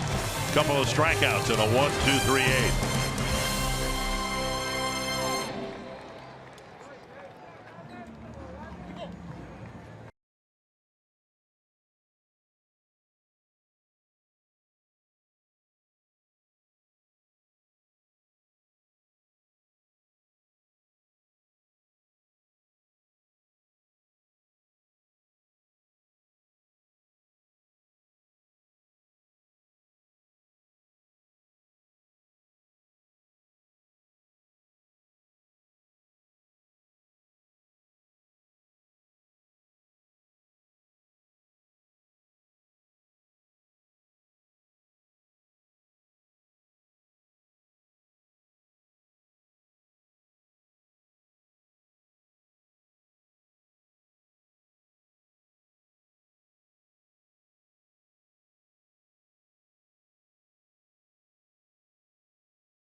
Take a look at another solid night for Miguel Sano. 4 straight games with a hit for the big man over at third. We'll also show you how the Twins bullpen came up big.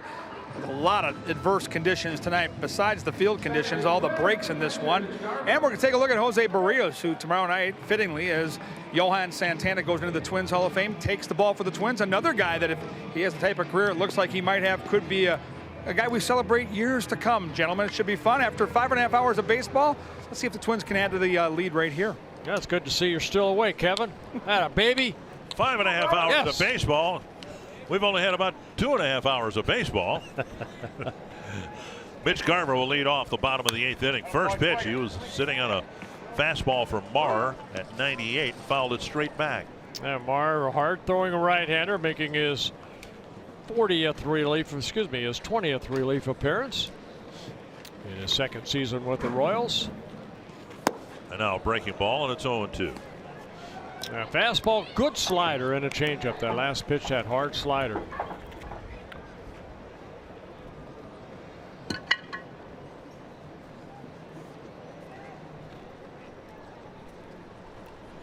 Inside, missing, 1-2.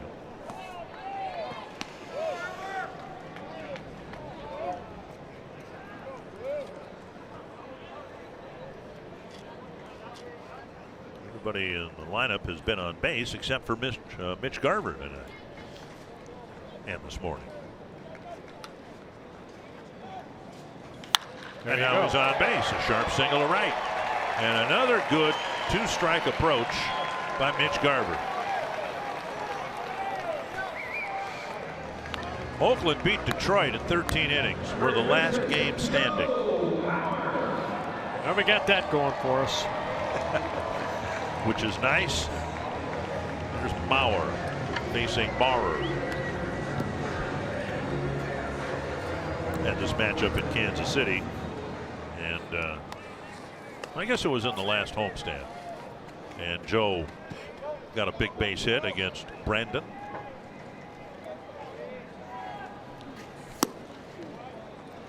Strike 1. Mauer with a walk and an RBI single, since then a ground out and a strikeout.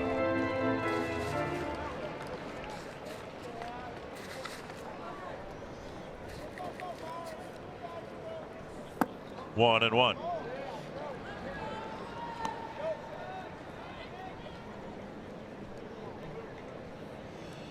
A little power outage for a second there. Now their lights are back on.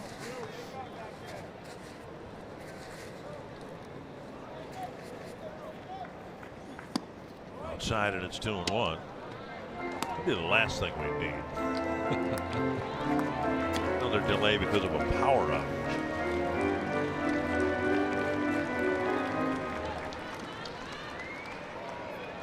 Two and one to Mauer.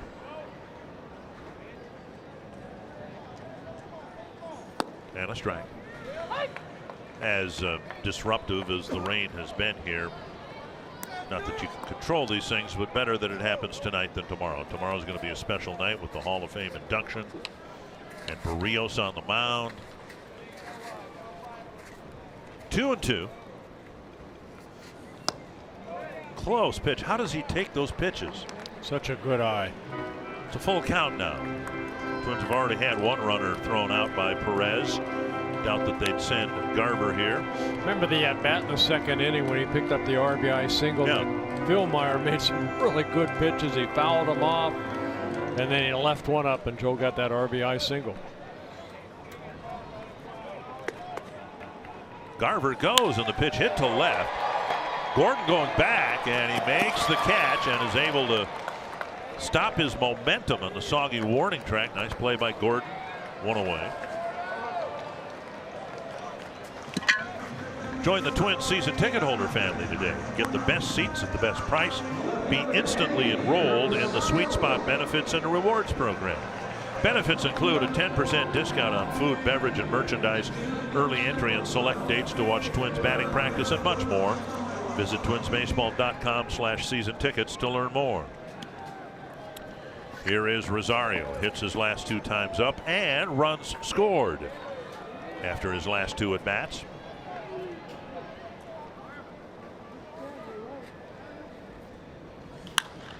Fouled away. And one more tip of the cap to the grounds crew because of the great work they've done. And in an ideal world, they would have been sent home. But they've got another round of work ahead of them. And putting this ballpark to bed for the night after the rain delays is going to be more work than it would if it hadn't rained. So they've got a lot of work ahead of them yet.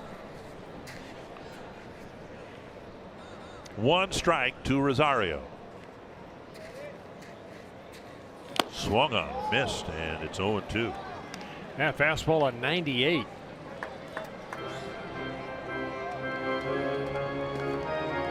Rodney getting ready for what he hopes will be his 23rd save.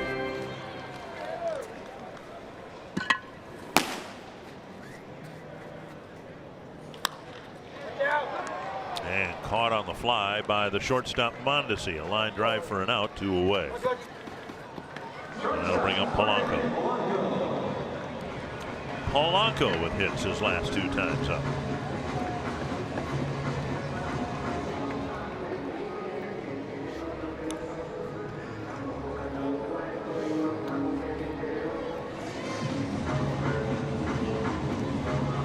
Significantly, Polanco's hits came as a right-handed batter. Infield hit and a ringing double into the left field corner. Yeah, scored Rosario from first base on that 3-2 pitch. Then it rained, and we had our second rain delay.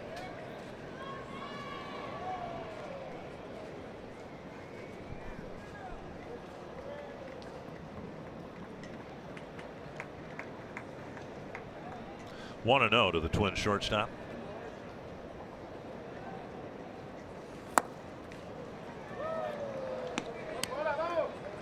One and 1.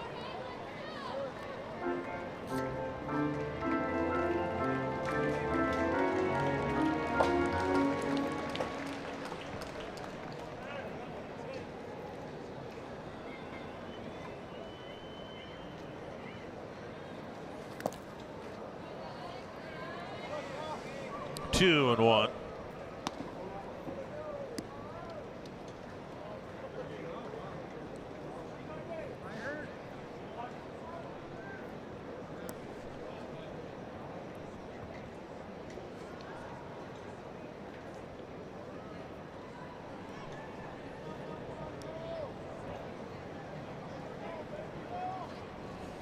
Breaking ball on the outside corner.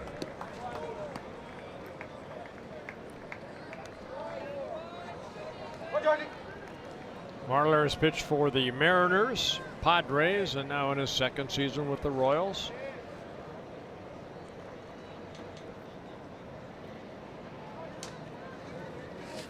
Up and away, 3-2.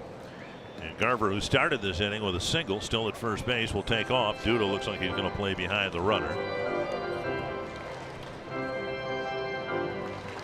Garver cleaning off his spikes on first base bag.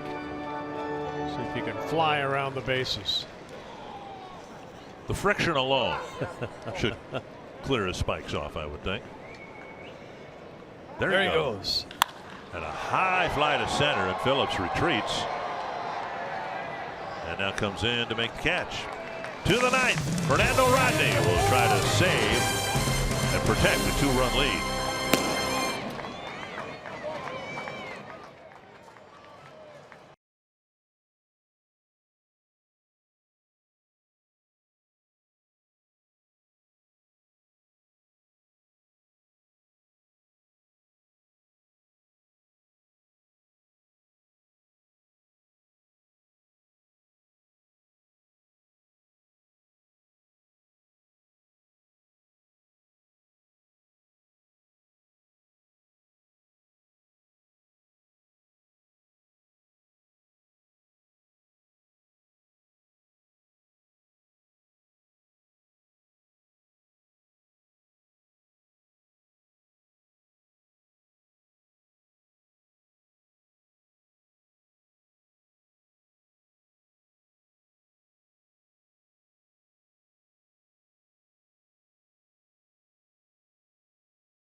Nice job, Aaron. It's been an important night for the grounds crew. It's been a really good night for Miguel Sano.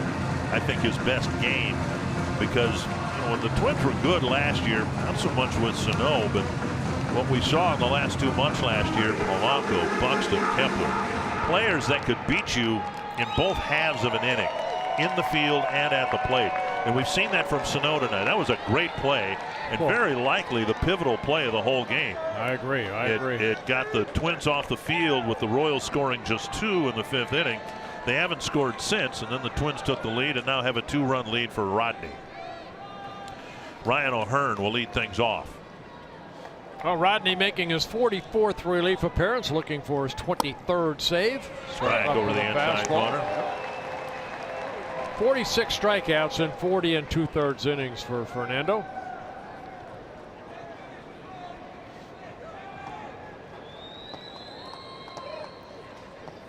And strike 2.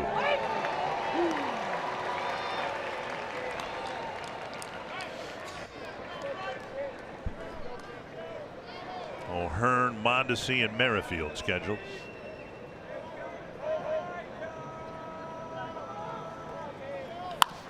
Lifted foul into the seats.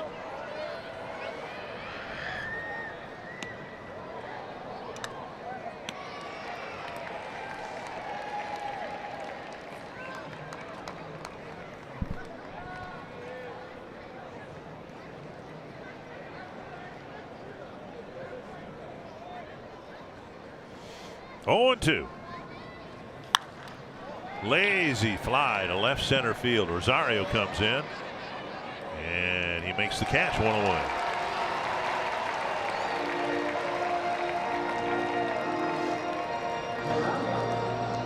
One down, and now Mondesi.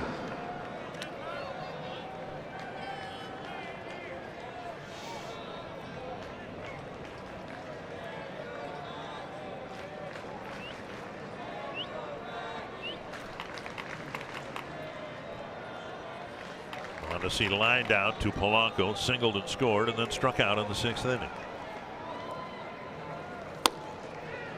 And again, a first pitch strike over the inside corner.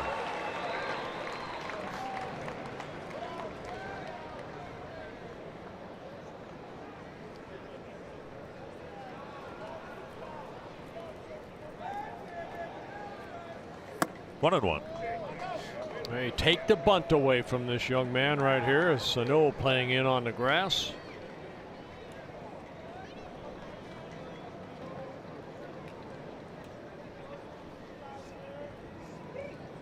One and one. 2 and 1.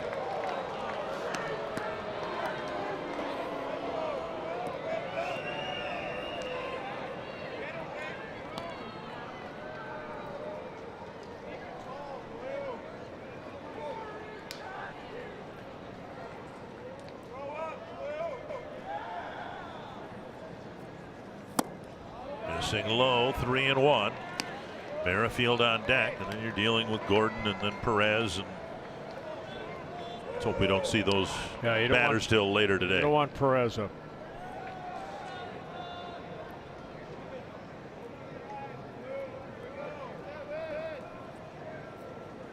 Swinging and a miss, 3 and 2.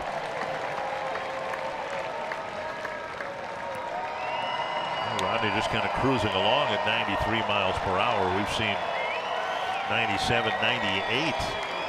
Pretty good for a 41-year-old man. He can add and subtract very well. Full count to Mondesi. And a changeup got him. 3-2. 2 down. You know, you think the number 9 hitter in the lineup, 3-2, you're going to challenge him right here, and he pulls the string, and Mondesi says, hey, what is that? I'm hitting 9th for a reason. I'm looking fastball. Right. 2 down, and now Merrifield trying to get aboard for Gordon. Merrifield's been on base enough already. 3 straight hits, 2 runs scored, a stolen base, and a drive to right center field. There we go. But Kepler is there. And at 12:56 in the morning. Hey, it was a long game, but most important thing, Twins won. And Tom Hanneman and the Twins won the opener. It just took longer than anyone imagined. Dick, win number 50, took 108 games, nearly 6 hours in all tonight. Up next on Twins Live, presented by CenturyLink, we'll talk about Miguel Sano's night and what the bullpen did for the team this evening.